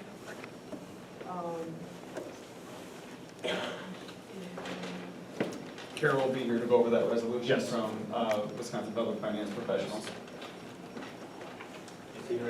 Yeah, go ahead, Carol. Okay, all right, thank you. All right, thank you for the opportunity to present. The last time I appeared before you was virtually at your September 16th meeting. At that meeting, the county board took action on an initial resolution, which is the first step that the county board has to take to give itself authority to do a borrowing in the future. Okay? Now we're at that point where we're actually doing the borrowing. So since then, we prepared the county for going into the municipal bond market with the preparation of what's called an official statement. I mean, this is an example of what that looks like. So it's a booklet. It's like a prospectus that you would get if you, as an individual, was investing in a security, in an investment. Okay, so this goes out into the municipal bond market. It's used to solicit interest from underwriters. It's also used to be sent to investors who are really the providers of the money. So this is for $1,085,000. They're called general obligation promissory notes. After this has been out in the market for a few days, then we contact underwriters and ask if they are interested in submitting their bid. All bids were due this morning at 10:30. So we received 4 bids, and the winning bidder came from a firm called Piper Sandler and Company out of New York. The net interest rate on that was, or true interest rate is 4.57%. The other 3 bids came from firms in Minneapolis and Illinois and Pennsylvania. The highest was a 5.25%. So there's quite a range in those bids. Okay, so that's the 4.57. The underwriter, when they submit a bid, they say, we will give you the $1,085,000 and Depending on how they sell the bonds to investors, there is some premium that comes from the investors, so they also are going to send you back a few dollars in premium. And the reason it's only $607 is because there was more dollars generated in that premium, but the underwriter keeps some of that to pay himself. That's how he gets compensated.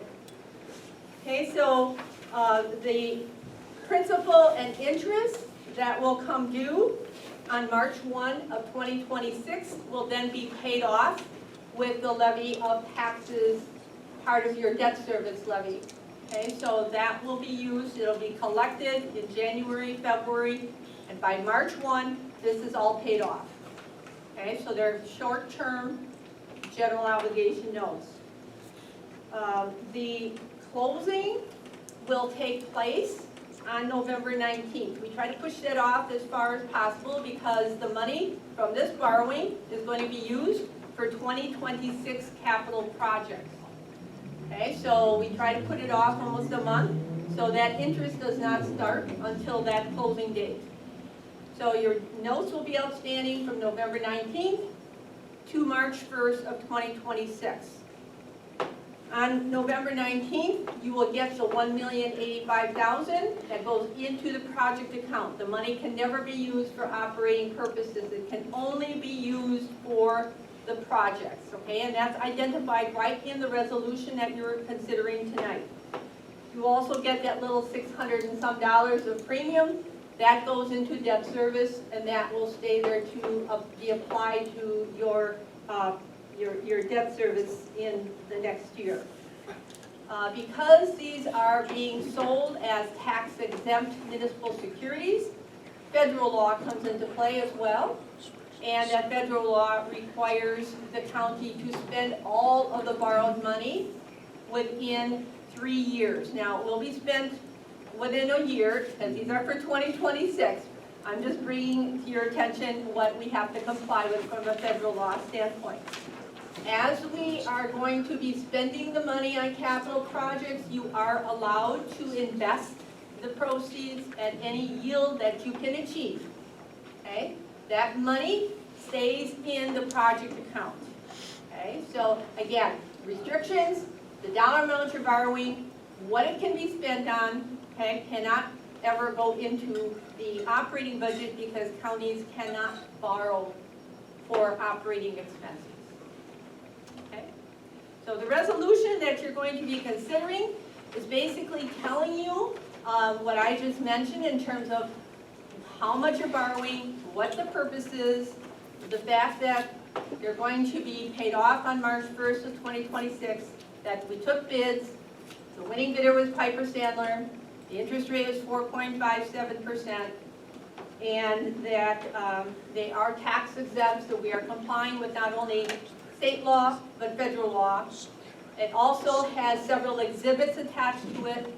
One of them is a copy of the bid, the actual bid form that the underwriter submits his bid on, and we have a copy of that for the county to execute as well tonight. There is an exhibit of the repayment schedule, the pricing schedule from the underwriter, and what the actual form of bond will look like, as well as the notice of sale that was sent out to the underwriters. Those are all exhibits that are attached to your resolution. So with that, I'm happy to answer questions. Okay. Any questions for Carol? This is a process we've done before as a county. Yes. Short-term borrowing every year, part of dealing with the state's levy limits, so we can put some of these capital costs on borrowed funds, which do come right out of the taxpayers' pockets on their property tax bills. But it gives us the flexibility to be able to accomplish some of these things that we couldn't do with operational revenue. Any questions? There are no questions. I'm looking for a motion to approve this resolution. Motion by Mr. McKee, second by Mr. Manning. And what's the resolution number? 2587. 2587, thank you. So I have a motion and a second. Any further discussion? Otherwise, all in favor of going ahead and borrowing this money, please say aye. Aye. Anyone opposed? All right, the Resolution is adopted. We're gonna need to take a short recess. Derek and I have to sign some papers here, so Carol can be on her way and go get us the money. We'll take a 5-minute recess. If you need to stretch a little bit, we've been going for a while. We'll resume in 5 minutes. We're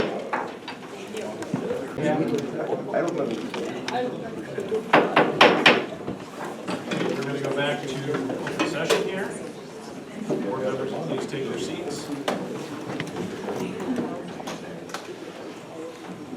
And we are at item 14 on our agenda, resolution to adopt Richland County budget for the fiscal year January 1st, 2026, through December 31st, 2026, and establishing a tax levy for said fiscal year. This would be resolution 25-88. Now therefore be it resolved by the Richland County Board of Supervisors that the 2026 proposed budget for Richland County, Wisconsin, a copy of which is on file in the offices of the county clerk and county administrator, be adopted, and then a county levy of $6,735,590, a labor tax levy of $209,465.64, a county bridge aid levy of $37,820, a chargeback levy of $990.54, and a county debt levy of $3,836,165.21. Be it further resolved that the sum of $10,820,031.39 be used, and hereby is levied upon all taxable property in Richland County for county purposes in the year 2026, and be it further resolved that this resolution should be effective immediately for its passage. The resolution is offered by the executive and standing committee on working October 2025. For the resolution, do I have a motion? Motion by Supervisor Perry, second by Supervisor Kramer. And this would be to implement the budget as we amended it tonight. We've had a lot of discussion on it. Any further comments from board members before we vote? Mr. McKee. I'm gonna vote yes, but it leaves a bitter taste in my mouth. Understandable. Any other board member comments? All in favor, please say aye. Aye. Anyone opposed? The resolution is adopted. Thank you. We're going to move item 27 on the agenda up to now to consider a resolution for the payment of CMS fines for Pine Valley Community Village.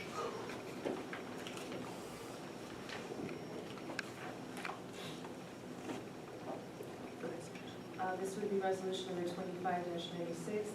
Now therefore be it resolved that the Richland County Board of Supervisors authorizes the administrator and/or financial department to remit payment of CMS fines assessed to Pine Valley in accordance with the official CMS rates using the available funds, and be it further resolved that the administrator is directed to 1, document the payment in the facility's official financial records, 2, develop and implement corrective actions to prevent recurrence of cited deficiencies, and be it further resolved that this resolution be effective upon its passage. This resolution is offered by the county board members of the Community and Health Services Standing Committee on 2 October 2025. For the resolution, do I have a motion, please? Motion by Mr. Cooey. Second by Supervisor Kramer. And discussion. So, as I mentioned, why our phone calls to EMS has increased. When I started back in March, state came in about a week and a half later for a situation that occurred back in January of 2024. So essentially what happened is we had some changing conditions. We had staff members acting outside of their scope of practice, and when transferring residents, they were transferred via CAP. So the expectation has been made with our staffing and has improved a lot. We resolved all the deficiencies and went into compliance with them. However, they gave us a nice little citation of $114,440 that I do have to pay in order to maintain federal and state funding. and obviously not receive any additional fines. Questions from the board? Mr. McKee? Who is that paid to? This is paid to CMS, our federal funders, so they are the ones that can oversee us at a federal level, and that is their requirement. Other questions?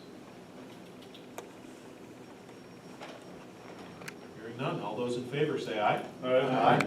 Anyone opposed? Resolution's adopted. Thank you, Brittany. All right, back up to item number 15, which is a resolution approving the town of Ithaca's rezoning of a portion of partial 016-1411-40. This would be resolution number 25-89. Now therefore be resolved by the Richland County Board of Supervisors in accordance with Wisconsin statute section 62-3, that the approval is hereby granted for the rezoning of the following described 2.47 acre parcel from farmland preservation district to the ag residential zoning district in accordance with the town of Ithaca zoning ordinance. The legal is there, and be it further resolved that the Director of Land Conservation and Zoning shall send a copy of this resolution to the known clerk of the town of Ithaca. Be it further resolved that this resolution should be effective immediately upon its passage and publication. This resolution is offered by the Natural Resources Standing Committee on 6 October 2025. There's a resolution, motion by Manning, second by Perry. Discussion? Mr. Carroll, anything on this one?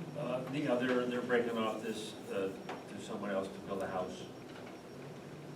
Ithaca does have their own zoning, so we just need to basically rubber stamp it, right? Yep. Any further questions? All in favor, please say aye. Aye. Anyone opposed? That resolution is adopted. Item 16, a resolution approving Town of Ithaca's rezoning of a portion of parcel 016-2331-1000. This would be resolution number 25-90. Now therefore be resolved by the Richland County Board of Supervisors in accordance with Wisconsin statute section 60.62-3, that approval is hereby granted for the rezone from the following described 12.88 acre parcel from ag residential district to the farmland preservation district in accordance with the town of Ithaca zoning ordinance. The legal description is below. Be it further resolved that the Director of the Land Conservation and Zoning shall send a copy of this resolution to the known clerk of the town of Ithaca. Be it further resolved that this resolution should be effective immediately upon its passage and publication. This resolution is offered by the Natural Resources Standing Committee on 6 October of 2025. The resolution, can I have a motion, please? Motion by Mr. Carroll, second by Mr. Williamson. Any discussion? The owners acquired parcel next to us, so they're over the acres needed, so they're changing it back to ag forest. Again, this is in Town of Ithaca, so we just need to pass a resolution here accepting this. Any further questions or comments? All those in favor say aye. Aye. Anyone opposed? That resolution is adopted. Item 17, an ordinance relating to parcel 030-2531-1000. This will be ordinance number 25-22. I presume, sir, you do not wish me to read it? No, you do not need to. That the following described 31.0 acre parcel in the town of Westford is hereby rezoned from illegal non-conforming to ag residential AR district. This ordinance shall be effective upon passage and publication. This ordinance is offered by the Natural Resources Standing Committee on 6 October 2025. Thank you very much. Do I have a motion on this ordinance? Motion by Kramer, second by McKee. Assuming moving from illegal non-conforming is a good thing. Mr. Carroll, background? Yeah, this is just another case where, as they come up, we're correcting the zoning. Any further questions on this one? All those in favor say aye. Aye. Anyone opposed? The ordinance is adopted. Report on petitions for zoning amendments received since the last county board session. There have been 3, and there have been none that have been denied. Okay, so that takes us through item 19 as well. And let's move on to reports. Item 20, our county administrator update. I do have that in the packet, and for the sake of time, I will let you read it, and if you have questions, you can certainly ask them.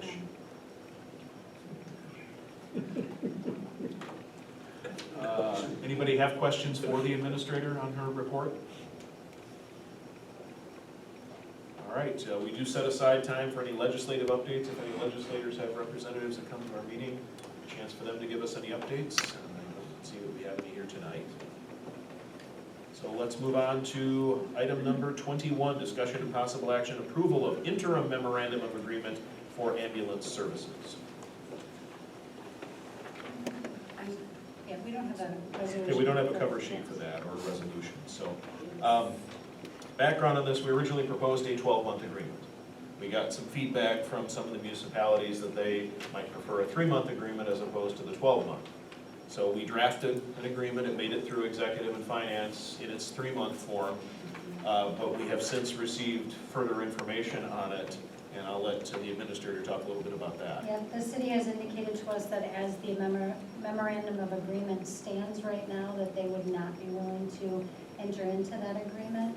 My recommendation at this time, for the sake of continuity of services and the service, is that we stick with the original contract that was provided to the municipalities with the adjustments that were made earlier, so we will have to send new agreements to the town of Richland and the city of Richland Center with updated information.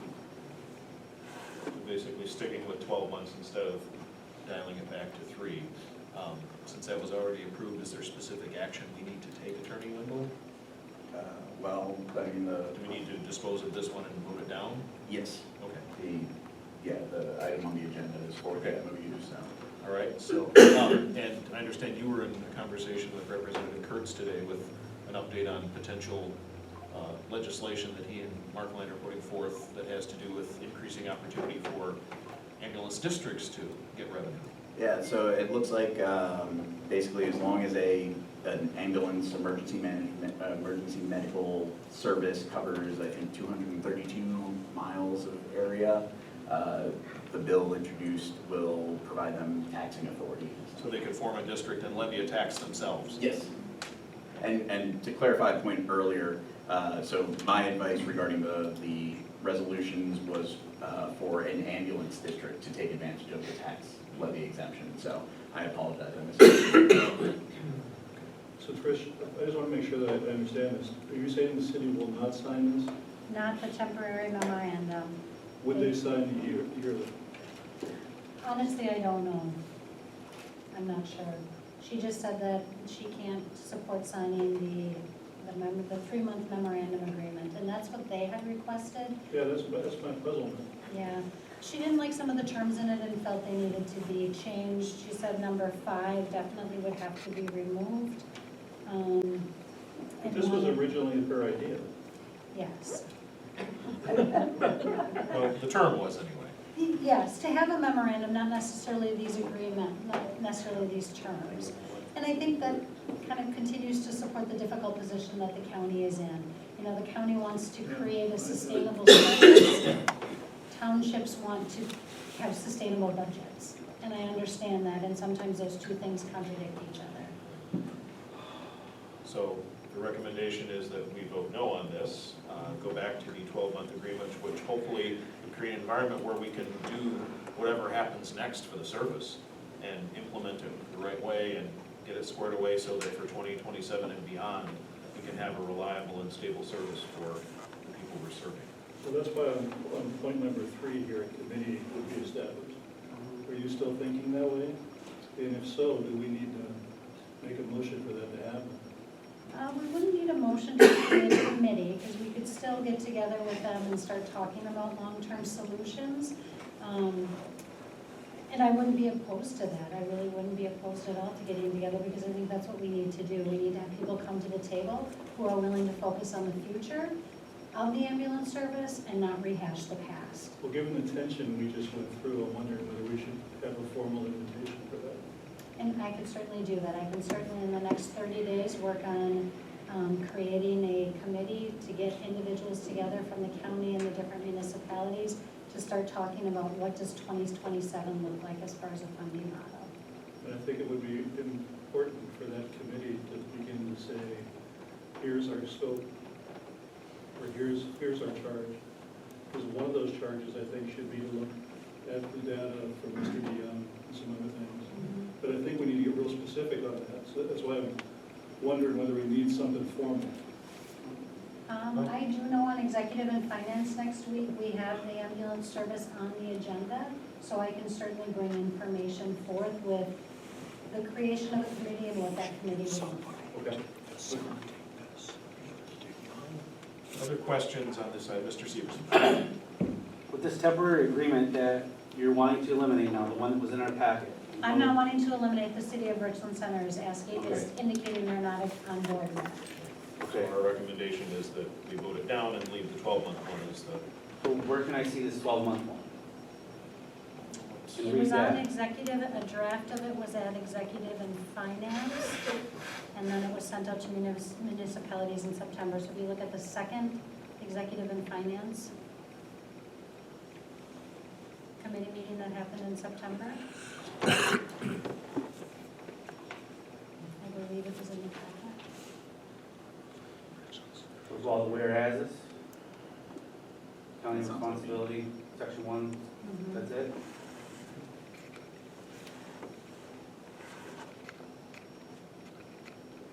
Yes. Starts with Richland County EMS service contract. Yeah.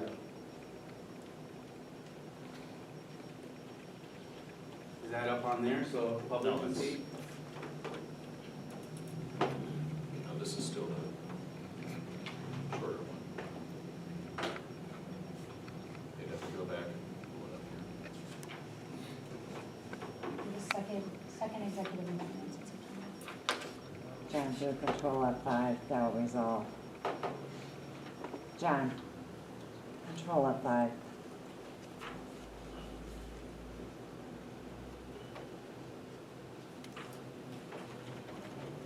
Can you give a brief overview of what's in this contract right now? So what the agreement is that the county will provide municipalities with EMS services, that we would be fully licensed and in compliance with all the regulations that we have to follow. We would have in-service training for the staff, that we would prepare and maintain necessary paperwork requirements, and would prepare for the municipalities on a semi-annual basis a statistical summary of all their calls, broke down by call type, and then we would keep complete records of the service. We would have insurance coverage, that the municipalities would maintain the roads, that they would have all residents identified by a number. We have the driveway ordinance in there. Then there's the financial agreement that it talked about the per call totals. And that's how we would be billing municipalities, that we would invoice the municipalities on a quarterly basis. It says that the county will not add any additional fees. And it talks about such fees as special events. So once the municipalities get their contract and it's agreed upon, that's how it is. And then the county would provide its audit as requested. We then have the non-discrimination, limit on relation of parties. The terms of the agreement would be for 1 year and terminate on January 1, 2027. We did talk about in here that each entity, I believe, would give a 90-day notice if they were going to withdraw from the service, possibly 60-day notice if they were going to withdraw from the service. 60-day written notice.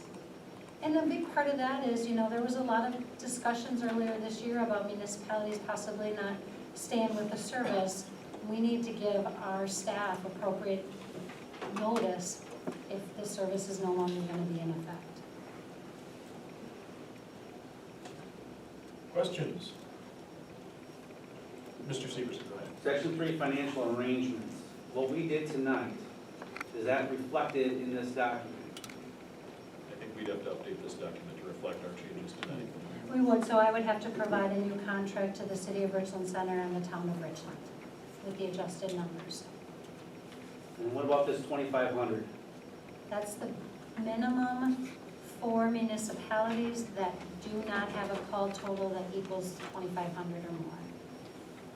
I Should we believe there's eliminate that? 4,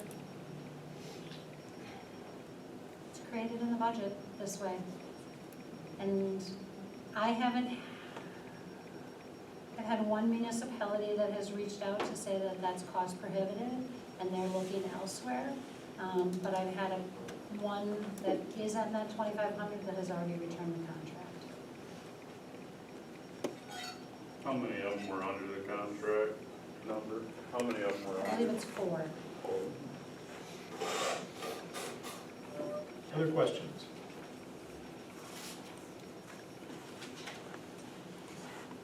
And so the matter before us is that 3-month interim agreement. All those in favor of offering? Yes, looking for a motion. First to get it on the floor, a motion by Schoonover, second by Manning. Thank you. So now it's on the floor, and so all those in favor of, I'm sorry, go ahead, Kerry. So just to be further clear, now, with this new contract, it's good for 1 year up until what date? It expires January 1st, 2027. Okay.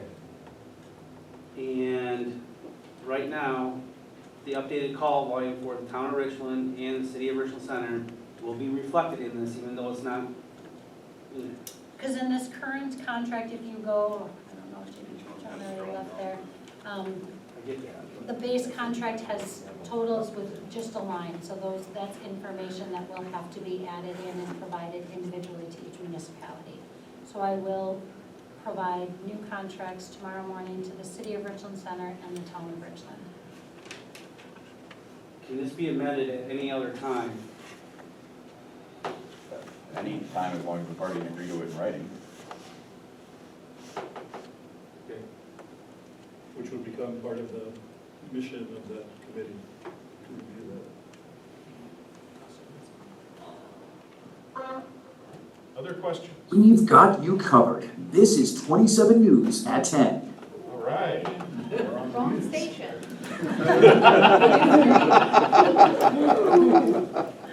After class, my son works at Channel 3. So Yeah. doesn't take after his dad. All right, any other questions? All right, so all those in favor of adopting the 3-month interim agreement, say aye. Aye? No. No. Just to clarify, all those in favor of adopting the 3-month agreement would be saying aye here. All those opposed say nay. Nay. And that is defeated. So that leaves us back with the 12-month contract that we'll be revising where needed and offering back to the municipalities. Okay, item 22, resolution to approve EMS training reimbursement agreement.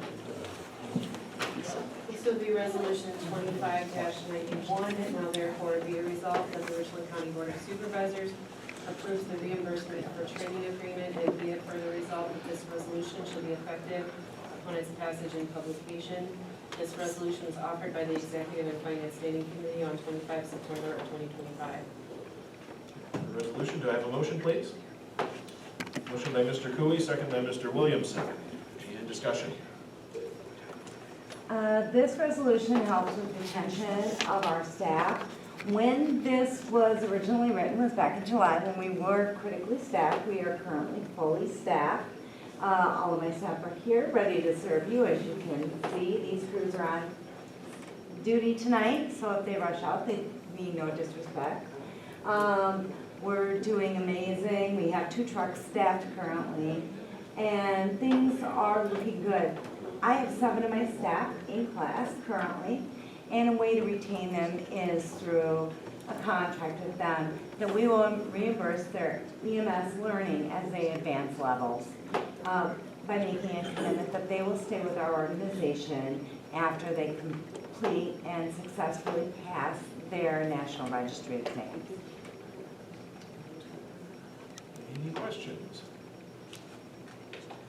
If there are no questions, then all in favor say aye. Aye. Anyone opposed? Item 24, resolution approving a provider contract amendment for 2025 for the Health and Human Services Department. Oh, I'm sorry, I skipped one. 23, resolution approving EMS handbook addendum changes. Sorry, Barb. Sorry, this will be resolution 2592. And now therefore it be resolved that the Richland County Board of Supervisors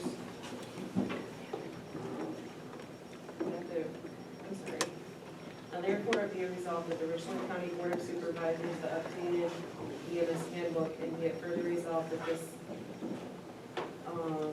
resolution shall be effective July 1st, 2025 upon passage and publication.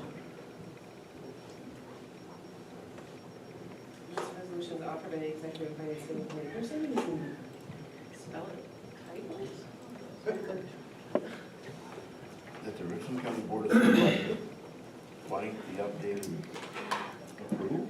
Now therefore be it resolved that the Richland County Board of Supervisors approves the updated EMS handbook addendum, and be it further resolved that this resolution shall be effective upon passage and publication. This says July 1, it was backdated to July 1. Okay. But we're missing the word approved. Yeah. Okay, typo there. Yep. We'll fix that. All right, so you've heard the resolution, need a motion. Motion by Mr. Schoonover, second by Mr. Williamson. And discussion. This handbook addendum, it addresses several things. I've cleaned the handbook up, I've gotten rid of a lot of things that HR is now taking care of. So we've shortened the handbook significantly, but the especially important area is the vacation. County made changes on July 1st to the way that vacation was given to employees on start. EMS was inadvertently left out from that to make their employees have equal opportunity as all other county employees. This handbook reflects that, so they have the same benefits as all other county employees. Otherwise, EMS wasn't given vacation time when they started. Kind of an oversight. Any further questions or discussion on this? All in favor, say aye. Aye. Anyone opposed? Adopted. Thank you. Mr. Chair? Yes, Who did you recognize as second in that motion? Mr. Williamson. Thank you, sir. All right, now we're on to item 24. Resolution approving a provider contract amendment for 2025 for the Health and Human Services Department. This will be resolution number 25-93. Now therefore be resolved by the Richland County Board of Supervisors that approval is hereby granted to the mentioned contract for 2025. Be it further resolved that the Director of Health and Human Services, Ms. Stephanie Ronfeld, is hereby authorized to sign the above contracts on behalf of Richland County in accordance with this resolution. And be it further resolved that this resolution shall be effective immediately upon its passage and publication. This resolution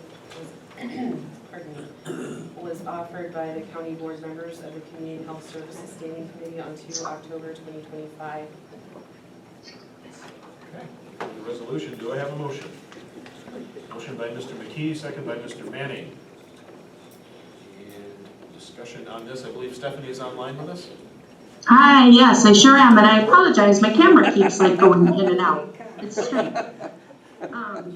So yeah, so we can hear her. Contracts, anticipating what we might spend using certain providers in the next year. And we're noticing that for Red Mabel Consulting Services, who we use for our comprehensive community services program, is going to exceed the current contract amount, so we need to increase that to $220,000 to hopefully finish this out for the year. And this is in our budget, funded through our CCS Medicaid allocation or funding budget. Anybody have questions on this one? Not? All in favor, say aye. Aye. Anyone opposed? And the resolution's adopted. Thank you. Item 25, a resolution approving Richland County's participation in a state program providing specialized transportation assistance. This would be resolution number 25-94. Now therefore be it resolved by the Richland County Board of Supervisors that the Richland County Department of Health and Human Services and its director are hereby authorized to prepare and submit to the Wisconsin Department of Transportation an application for assistance during 2026 under Wisconsin State Statute Section 21 in accordance with the requirements issued by the Department of Transportation, and the county board also authorizes the obligation of county funds in the amount needed in order to provide the required local match. And be it further resolved that a sum of not less than $15,978 of the amount budgeted for transportation funds for the Department of Health and Human Services transportation account in 2026, Richland County budget shall be used as the approximate 20% county match cost share portion of this program for specialized transportation assistance, which county contribution will enable Richland County to receive $79,889 grant, which has been allocated to Richland County for 2026 by the Wisconsin Department of Transportation in accordance with Wisconsin statute section 8521. And be it further resolved that the Director of the Department of Health and Human Services, Ms. Stephanie Ronfeld, is hereby authorized to execute a state aid contract with the Wisconsin Department of Transportation under Wisconsin statutes section 85-21 on behalf of Richland County. And be it further resolved that this resolution should be effective immediately upon its passage and publication. This resolution is offered by the county board members of the Community and Health Services Standing Committee on 2 October 2025. All right, you've heard the resolution. Looking for a motion. Motion by Kramer, second by Schoonover. And discussion on this one. Go ahead, Stephanie. Sure. So this is actually a grant that we apply for every year. It provides some significant funding for our transportation program. These particular dollars are used to provide travel for medical appointments, nutrition and work-related activities. Like I just said, we take people to medical appointments. We do other trips as well. It's for our public transportation bus routes into the outlying communities. In order to receive the $79,889, we do have to put in $15,978, 20%, which we've done every year. It's already included in our budget for 2026, so this is just the step to actually be able to apply for that funding and receive it with your permission. Anyone have questions? Not? All in favor say aye. Aye. Anyone opposed? That resolution's adopted. Item 26, a resolution urging the state of Wisconsin to provide funding to offset the county fiscal impact caused by the enacted federal SNAP changes and to work with counties to ensure adequate resources for the administration of food share and related programs. This would be resolution number 25-95. Now therefore be it resolved that the Richland County Board of Supervisors urges the state of Wisconsin to provide funding to offset the county fiscal impact caused by the enacted federal SNAP changes and work with counties to ensure adequate resources for the administration of food share and related programs. And be it further resolved that the Richland County Clerk is hereby authorized and directed to send a copy of this resolution to the Governor of the state of Wisconsin, Wisconsin state legislators with a constituency within Richland County, the Wisconsin Counties Association, and the Wisconsin County Human Services Association. This resolution is offered by the county board members of the Community and Health Services Standing Committee on 2 October 2025. Right. The resolution, do I have a motion, please? Motion by McKee, second by Miller. And discussion. This is a template of a resolution that came from WCA, I believe. Stephanie, do you have any additional details for us? It's pretty self-explanatory right in the resolution itself. With all of the changes made with the federal budget, there's going to be a huge impact to individuals that are receiving food share benefits. Several eligibility changes that's going to have an impact, but as well, the state themselves are facing financial punishment if we have error rates over 6%.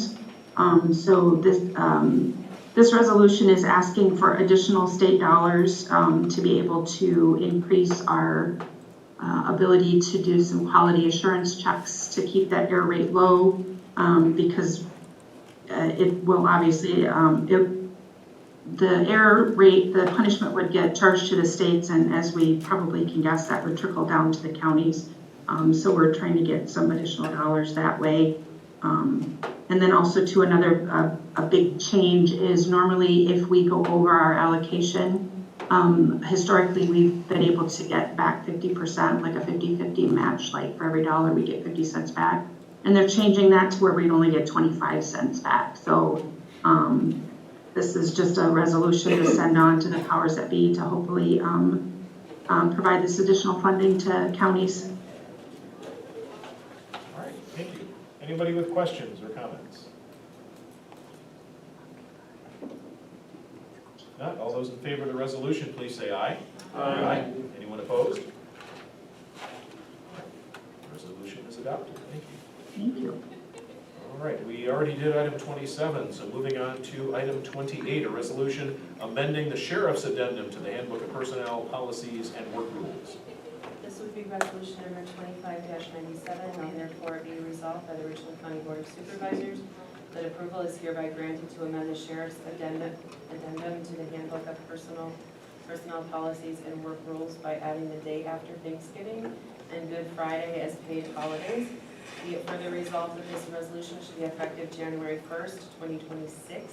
This resolution is offered by the Public Safety Standing Committee on 3 October 2025. Okay, for the resolution, motion by Mr. Manning, second by Mr. Schoonover, and discussion. Mike? Yeah, again, so we're looking to bring our addendum to the handbook up to match what the current county handbook says, so adding the 2 holidays of Thanksgiving and Good Friday. Or sorry, day after Thanksgiving and Good Friday. Anybody have questions? Are we really allowed to say Good Friday? For now, yes. It's in our handbook, so. Other questions? If there are no more questions, all those in favor say aye. Aye. Anyone opposed? All right, let's move on to item 29, resolution approving the sheriff's office to enter into a contract with Elior Summit Correctional Services to provide meal services to the Richland County Jail. This would be resolution number 25-98. Now therefore be it resolved by the Richland County Board of Supervisors that approval is hereby granted for the Richland County Sheriff's Office to enter the listed provider contract for 2026, and be it further resolved that Sheriff Clay Porter is hereby authorized to sign the above contract on behalf of Richland County in accordance with this resolution. And be it further resolved that this resolution should be effective upon its passage and publication. This resolution was offered by the Public Safety Standing Committee on 3 October 2025. For that resolution, a motion for approval. Motion by Supervisor Kramer, second by Perry. And discussion on this one. So our current contract for jail meals expires in January, so we're in need of a new one. This was put out for bid. I used VendorNet.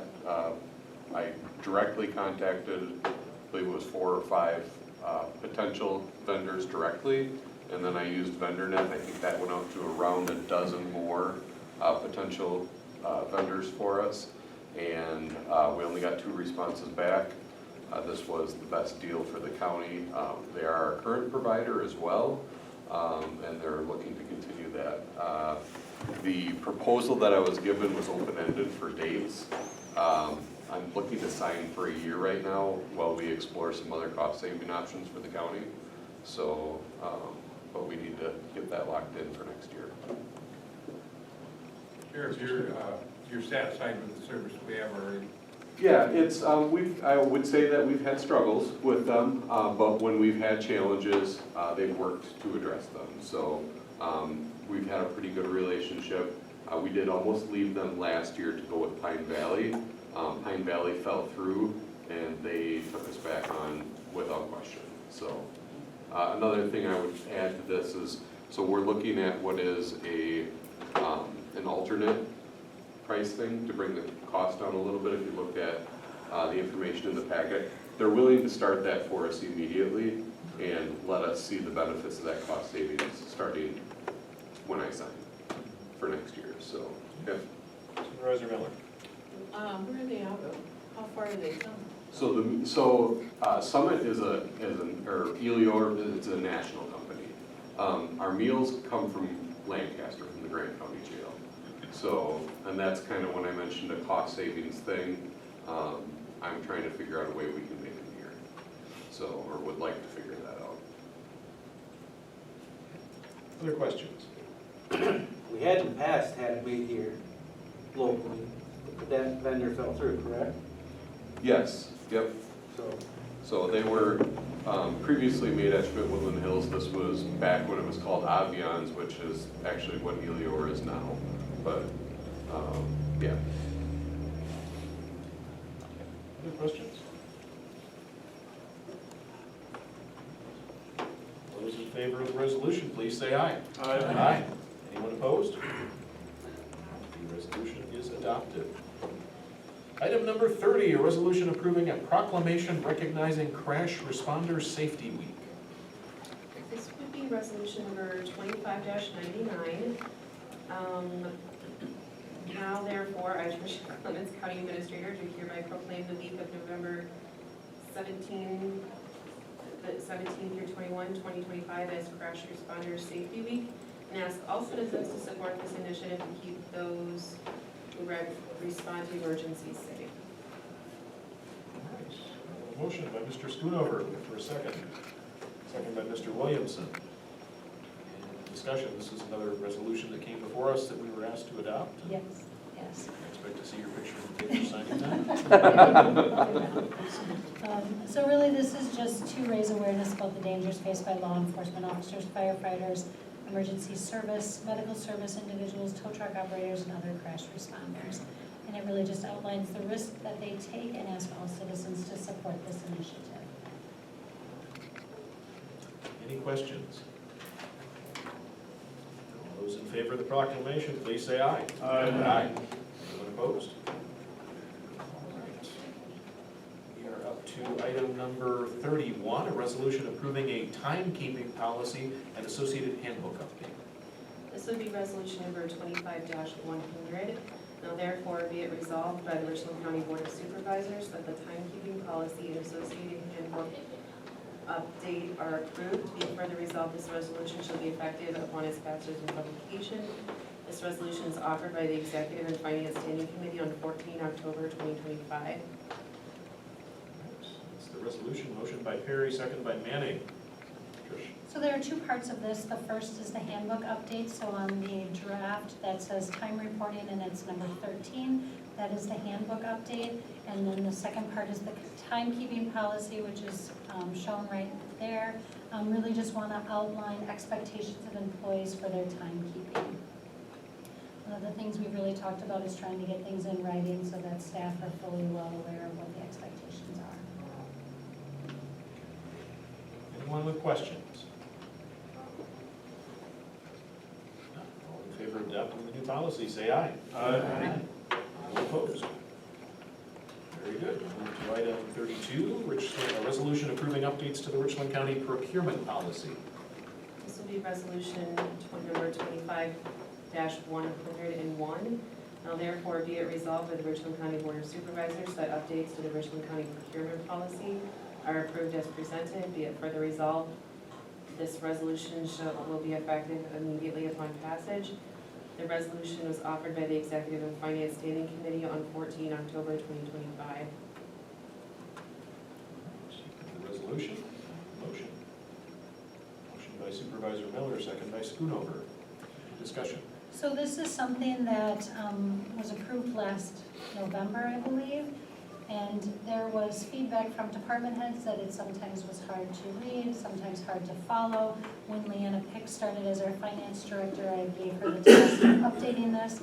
She has updated it, she made it more readable, organized things differently, and then set consistent limits across departments, but then also raised limits for the county administrator to approve, the ability to approve different contracts and expenses as long as they were already approved in the budget or the capital improvement. Questions on these updates? All in favor, say aye. Aye. Anyone opposed? Adopted that. 3, a resolution approving amendments to the countywide wage scale. This would be resolution number 25-102. Now therefore be it resolved by the Richland County Board of Supervisors that updates to the countywide wage scale be approved. Be it further resolved, this resolution should be effective immediately upon its passage. This resolution is authored by the Executive and Finance Standing Committee on 14 October 2025. Read that resolution. Who'd like to make the motion? Motion by Kramer, second by Williamson. So when we did the common class study last year, one of the things that we engaged with DDA on would be to have our wage scale reviewed on a yearly basis and have a third of the job descriptions reviewed. So the two asks at this point in time are to update the new wage scale that she presented. What was added was step 10 and 11. What was found was that we were not competitive on the top end of our wages, but we were on the start end, so we added step 10 and 11.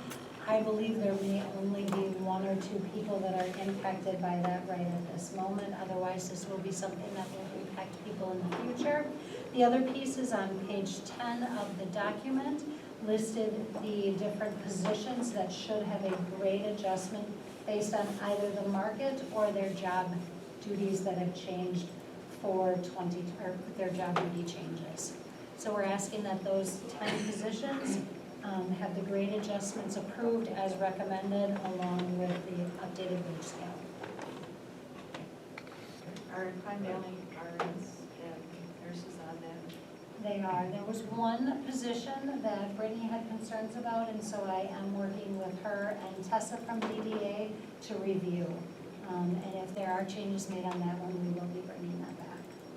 But for now, yes. Pine Valley actually had a couple of grade increases for a couple of their positions.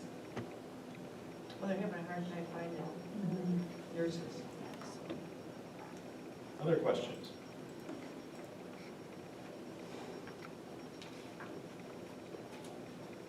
I have one comment in regards to the wage schedule. So we've passed the budget. I just want to, for the future, we really need to look at percentage increases, adjusting it by percentages, because this may not be for every department, but it's certainly going to affect mine, is that we're going to run into a really serious wage compression issue with just giving step increases while our union staff continues to get percentage increases. So it's like, when you do the math, it's coming at us really fast. So we might be able to get by with it this year, but it's not going to last very long. Any other questions or comments? Mr. Perry? Back in the dark ages, when I was on the city council, we used to alternate between percentage and dollar amounts. Otherwise, top and the bottom get too far.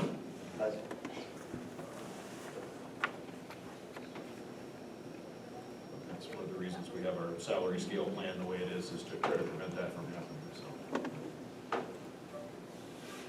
Other questions? Not all in favor of the resolution, please say aye. Aye. Anyone opposed? The resolution is adopted. Mr. Chair, Yes? I missed who you recognized as first and second on that one. I'll take credit. Yeah, she knows about yours. Yeah. Yes. I believe it was Supervisor Miller who made the motion and Steve second? Yeah. Sorry, we went pretty fast. Sure. Okay. Up to item 34, discussion possible action amending county board meeting time and associated rules of the board.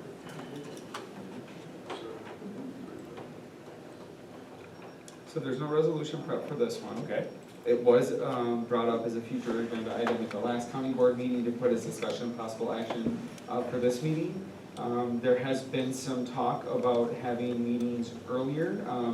You know, we have vacant positions that are hard to fill, and for the reasons outlined in the agenda cover you have there, it does an earlier start time. So, for example, a 5 p.m. start time would allow for increased staff availability. So when we're having meetings at 7, staff have been here all day, some of them leave. For example, the non-metallic mining question would have been great if we could have called maybe Kathy Cooper and said, hey, if you're around, please tell us what non-metallic mining is for land conservation purposes, because we don't all know that.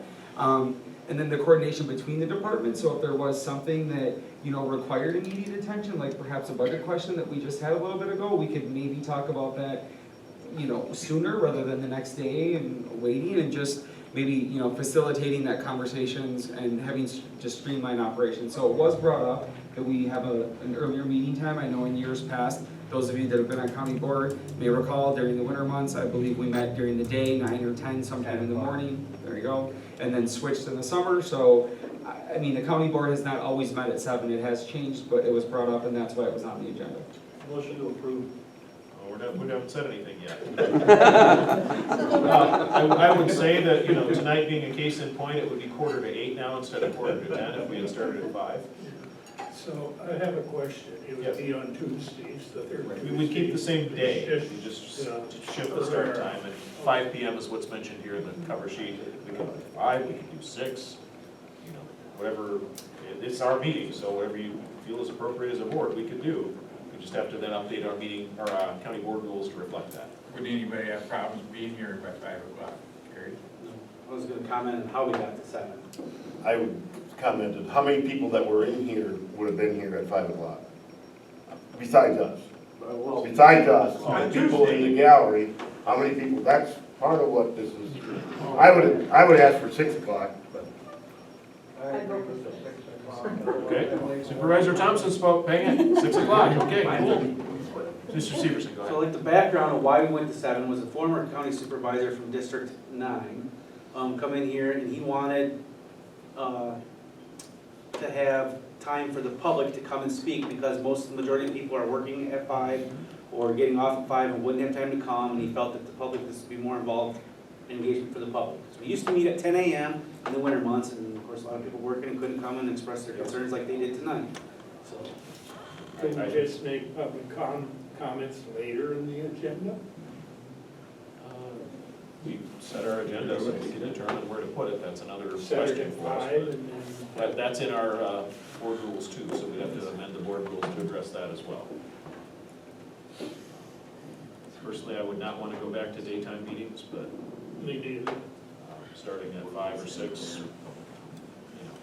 Mr. Chair, I Yes. would rather be the 6 than the 5, because Okay. 5 is pushing it for me. okay. So we got a couple folks mentioned 6. We got a problem with 6? I mean, did that work for everybody? Give us a little head start anyway. I'm sorry? could we get sandwiches? You can bring as many sandwiches as you like, Gary. You can't bring them for everybody.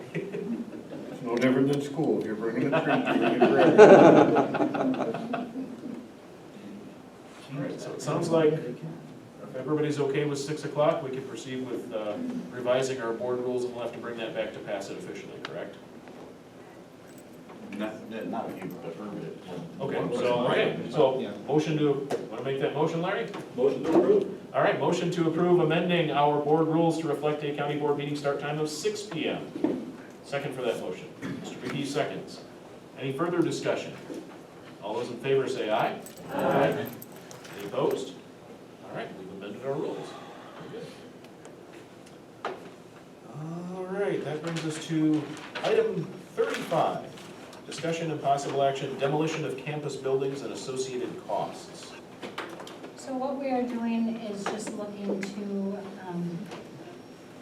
issue RFPs for the demolition of the building, and then we would, with possibly 3 buildings, and then we would bring that back to this committee for their approval. We're going out to get a price. We had just a ballpark estimate for something. Library, classroom, and so on. Oh, okay. Wasn't it 2 for sure and a possible third? Yes. Yeah, that's what we're gonna do, is get the cost so we would know what it would cost to do 2 or 3. Any other questions on that? Yes, Mr. Carroll. So, this is just get quotes, but it doesn't necessarily say we're gonna do it. Correct. We're not committed to actually doing it, we're just finding out. This is also some of the stuff we assume would be paid with that grant. That's correct. Okay. And we'll have costs, right? Yep. Any other questions? All those in favor say aye. Aye. Anyone opposed? All right, we will proceed to get those numbers. How long will that take, does anybody know? I would presume it'll probably be December before we can bring something back. We'll want to create the RFP, put it out there, and have an opportunity for people to review it. So I would presume probably at the December meeting, we'll be bringing something back. They're probably gonna wanna look at the buildings. Well, winter's coming. Right. So it might not even happen until spring. I can tell you, the town of Bloom already heard it's 1.5 million. What's Really? wrong with that? Good. To take those. Oh, and they're willing to pay for it? No, they just heard it. Wow, okay. So why are we spending on I haven't heard that one. That's new Yeah, information, let's okay. choose right. All right, item 36, closed session. The chair may entertain a motion to enter closed session pursuant to Wisconsin State Statutes 19.85(e), deliberating or negotiating the purchasing of public properties, the investing of public funds, or conducting other specified public business, whenever competitive or bargaining reasons require a closed session, sale of certain campus buildings to the Richland School District. Mr. Chair, before you Yes. entertain a motion on this, just a statement on how we ended up with a closed session. Yes. So because the offer was initially introduced as a closed session item,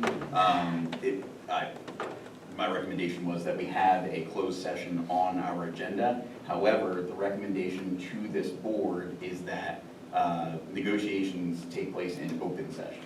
And so if this is a brief closed session, that is by design, not an attempt to, or disagreement over what the purpose of the closed session Yeah, was. and it specifies, you do negotiating in closed session, so we wanted to make sure we got everything squared away, so we all know what page we're on before we get back to open session to actually take any action, correct? Yes.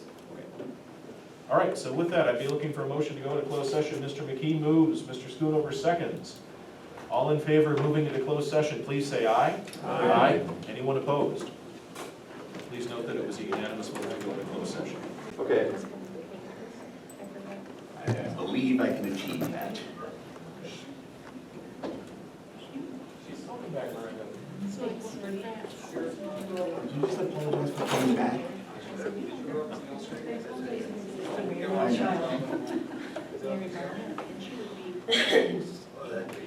Yes. I don't know.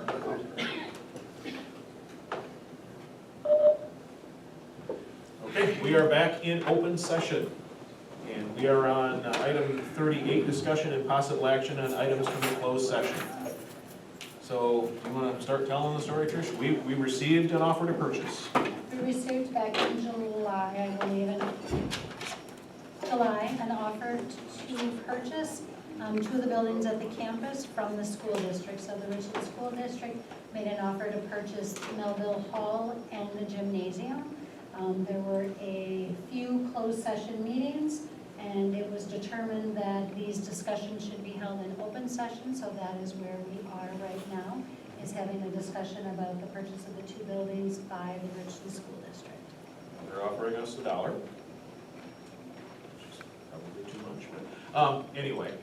And there are certain terms to this agreement. I know people have expressed concern about Simon's continuing to utilize the gym. The school district has indicated a willingness to enter into a written agreement that stipulates that Simon's will continue to be able to use the gym.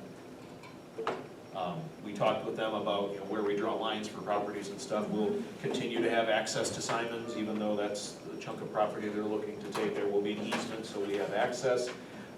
The sign out by Highway 14 for Simon's will be allowed to stay where it is, and they'll let us maintain it. So even though that ground around it would now belong to the Richland School District. What other things do we need to? I think the last thing is that the hope is for us to be able to use part of the grant to build a road from Hive Drive to the Simon's parking lot, so that that property would stay ours, so that we can build that. And we've talked in Campus Reconfiguration Committee about building it so that it's to the standard of a city street, and then conveying it to the city so it becomes their street. And then that opens up access to not just Simon's, but to the area then behind as well for potential future development.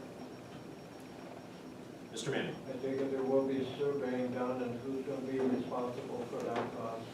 So the school district will be responsible for the survey cost for that property. That's what they have in their offer. We'll be drawing enough lines, we wanna draw enough lines around Simon so they have property to grow on if they need to. That part we probably have to pay for, but the school district will pay for all the surveying of the property they wanna take. So I'm not opposed to the idea, right? What I question is the process. Because we have one public entity, the county, for $1 going to sell property to another public entity. Both have financially strapped issues. So we're going to transfer property for $1 to increase somebody's cost that will likely have to go to referendum once this referendum is done, because that's what they said in September. We had a public meeting in September between the city, the county, and the school district, and this was not mentioned. That was less than 30 days ago. We had a natatorium board meeting last week, and this was not mentioned. Right, so I'm just wondering why, and if it goes to the school board on the 28th, what's the hurry in passing this tonight? Why don't we take it through our normal communication systems, see if any questions arise, and then do another city-county forum in which the public is invited, and then the county and the school board can take their votes. Because at this point, it's all been back behind doors, and these days, we should open things up, not keep them closed.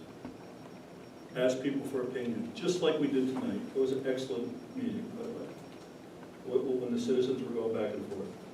I'm suggesting the same process. I think it's healthier. Other questions or comments? Yes, Ms. Thomas. Can I ask Alan how he feels about this? Want to respond to that? Go ahead. He sent a letter to everybody. I know he sent me a letter, but I wonder if we have covered that letter pretty much?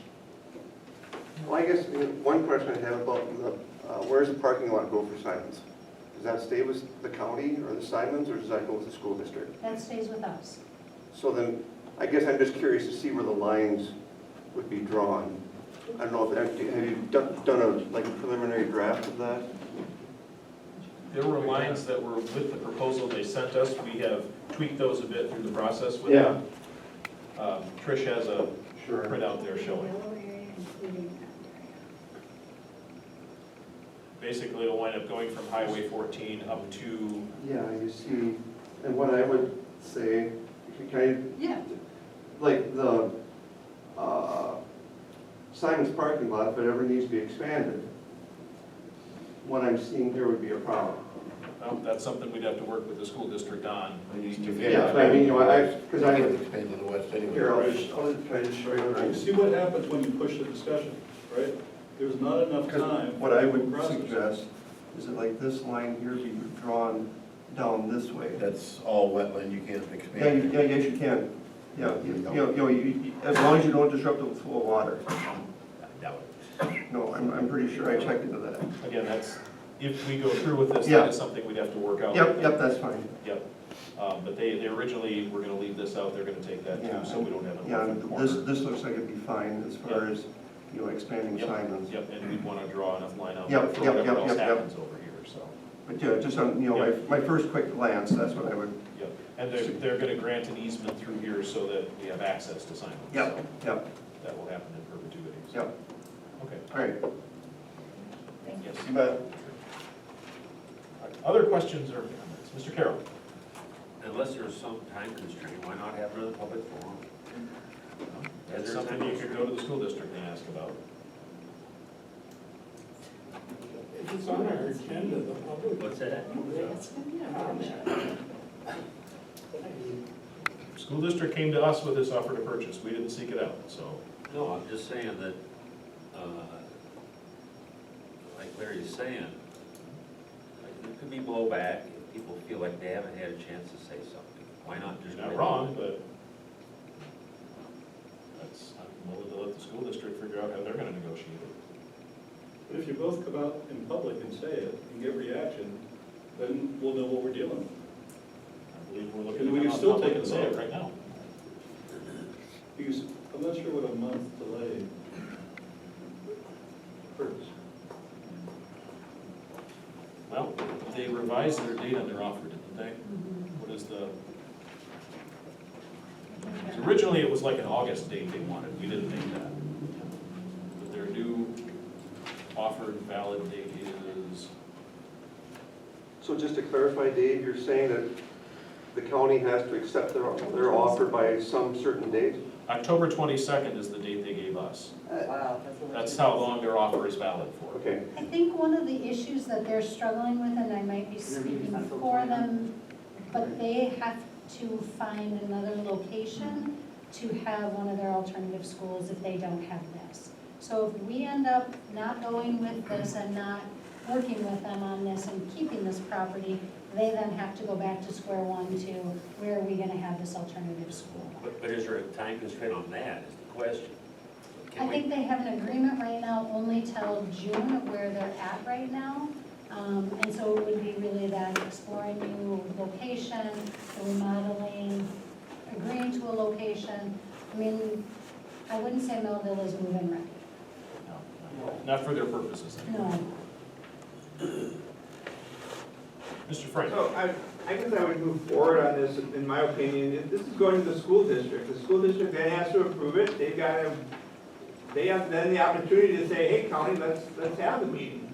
We move it forward, they can have a meeting and have all the discussion. We can join in with them, they can do whatever they want. If they choose not to, that was up to them. That's why I'm saying we move forward. but we could recommend, we Sure. suggest there be a forum. We did that, and they didn't want to do it. Well, do it again. We did that already. They Both didn't want to do both it. offers, either accept, counter offer, or deny. Right. And I say, let's vote for it and see what the rest of the board says, and it's 10:15.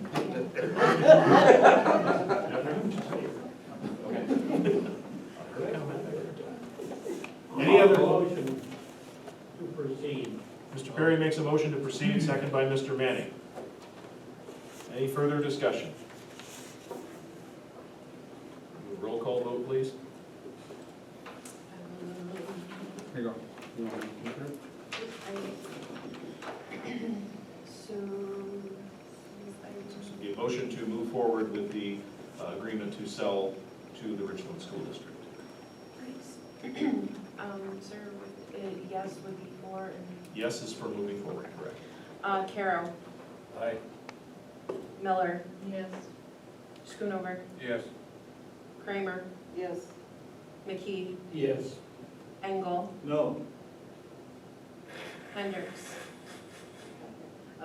Manning. Yes. Thompson.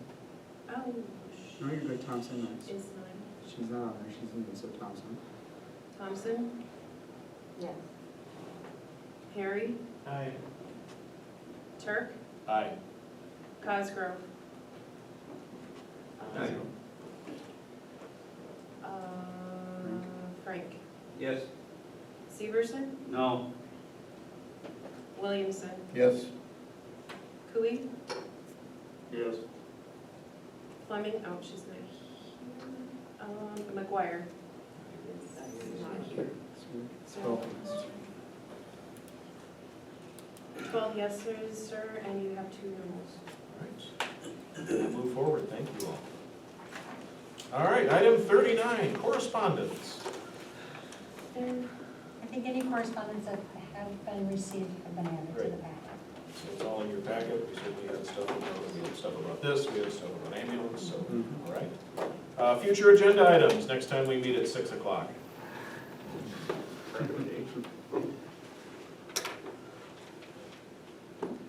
Mr. Frank. I'm just gonna try to take this motion. I was gonna suggest that we let Supervisor Thompson make the motion to adjourn since it's a Okay, meeting. fair enough. So Supervisor Thompson makes the motion to adjourn, second by Manning. All in favor, say aye. When will we meet again? 6 PM, November, It's of 11, or I think it's the 18th, but let me double check the date before you Okay. go, just hang on. The 18th. November 18th, 6 PM.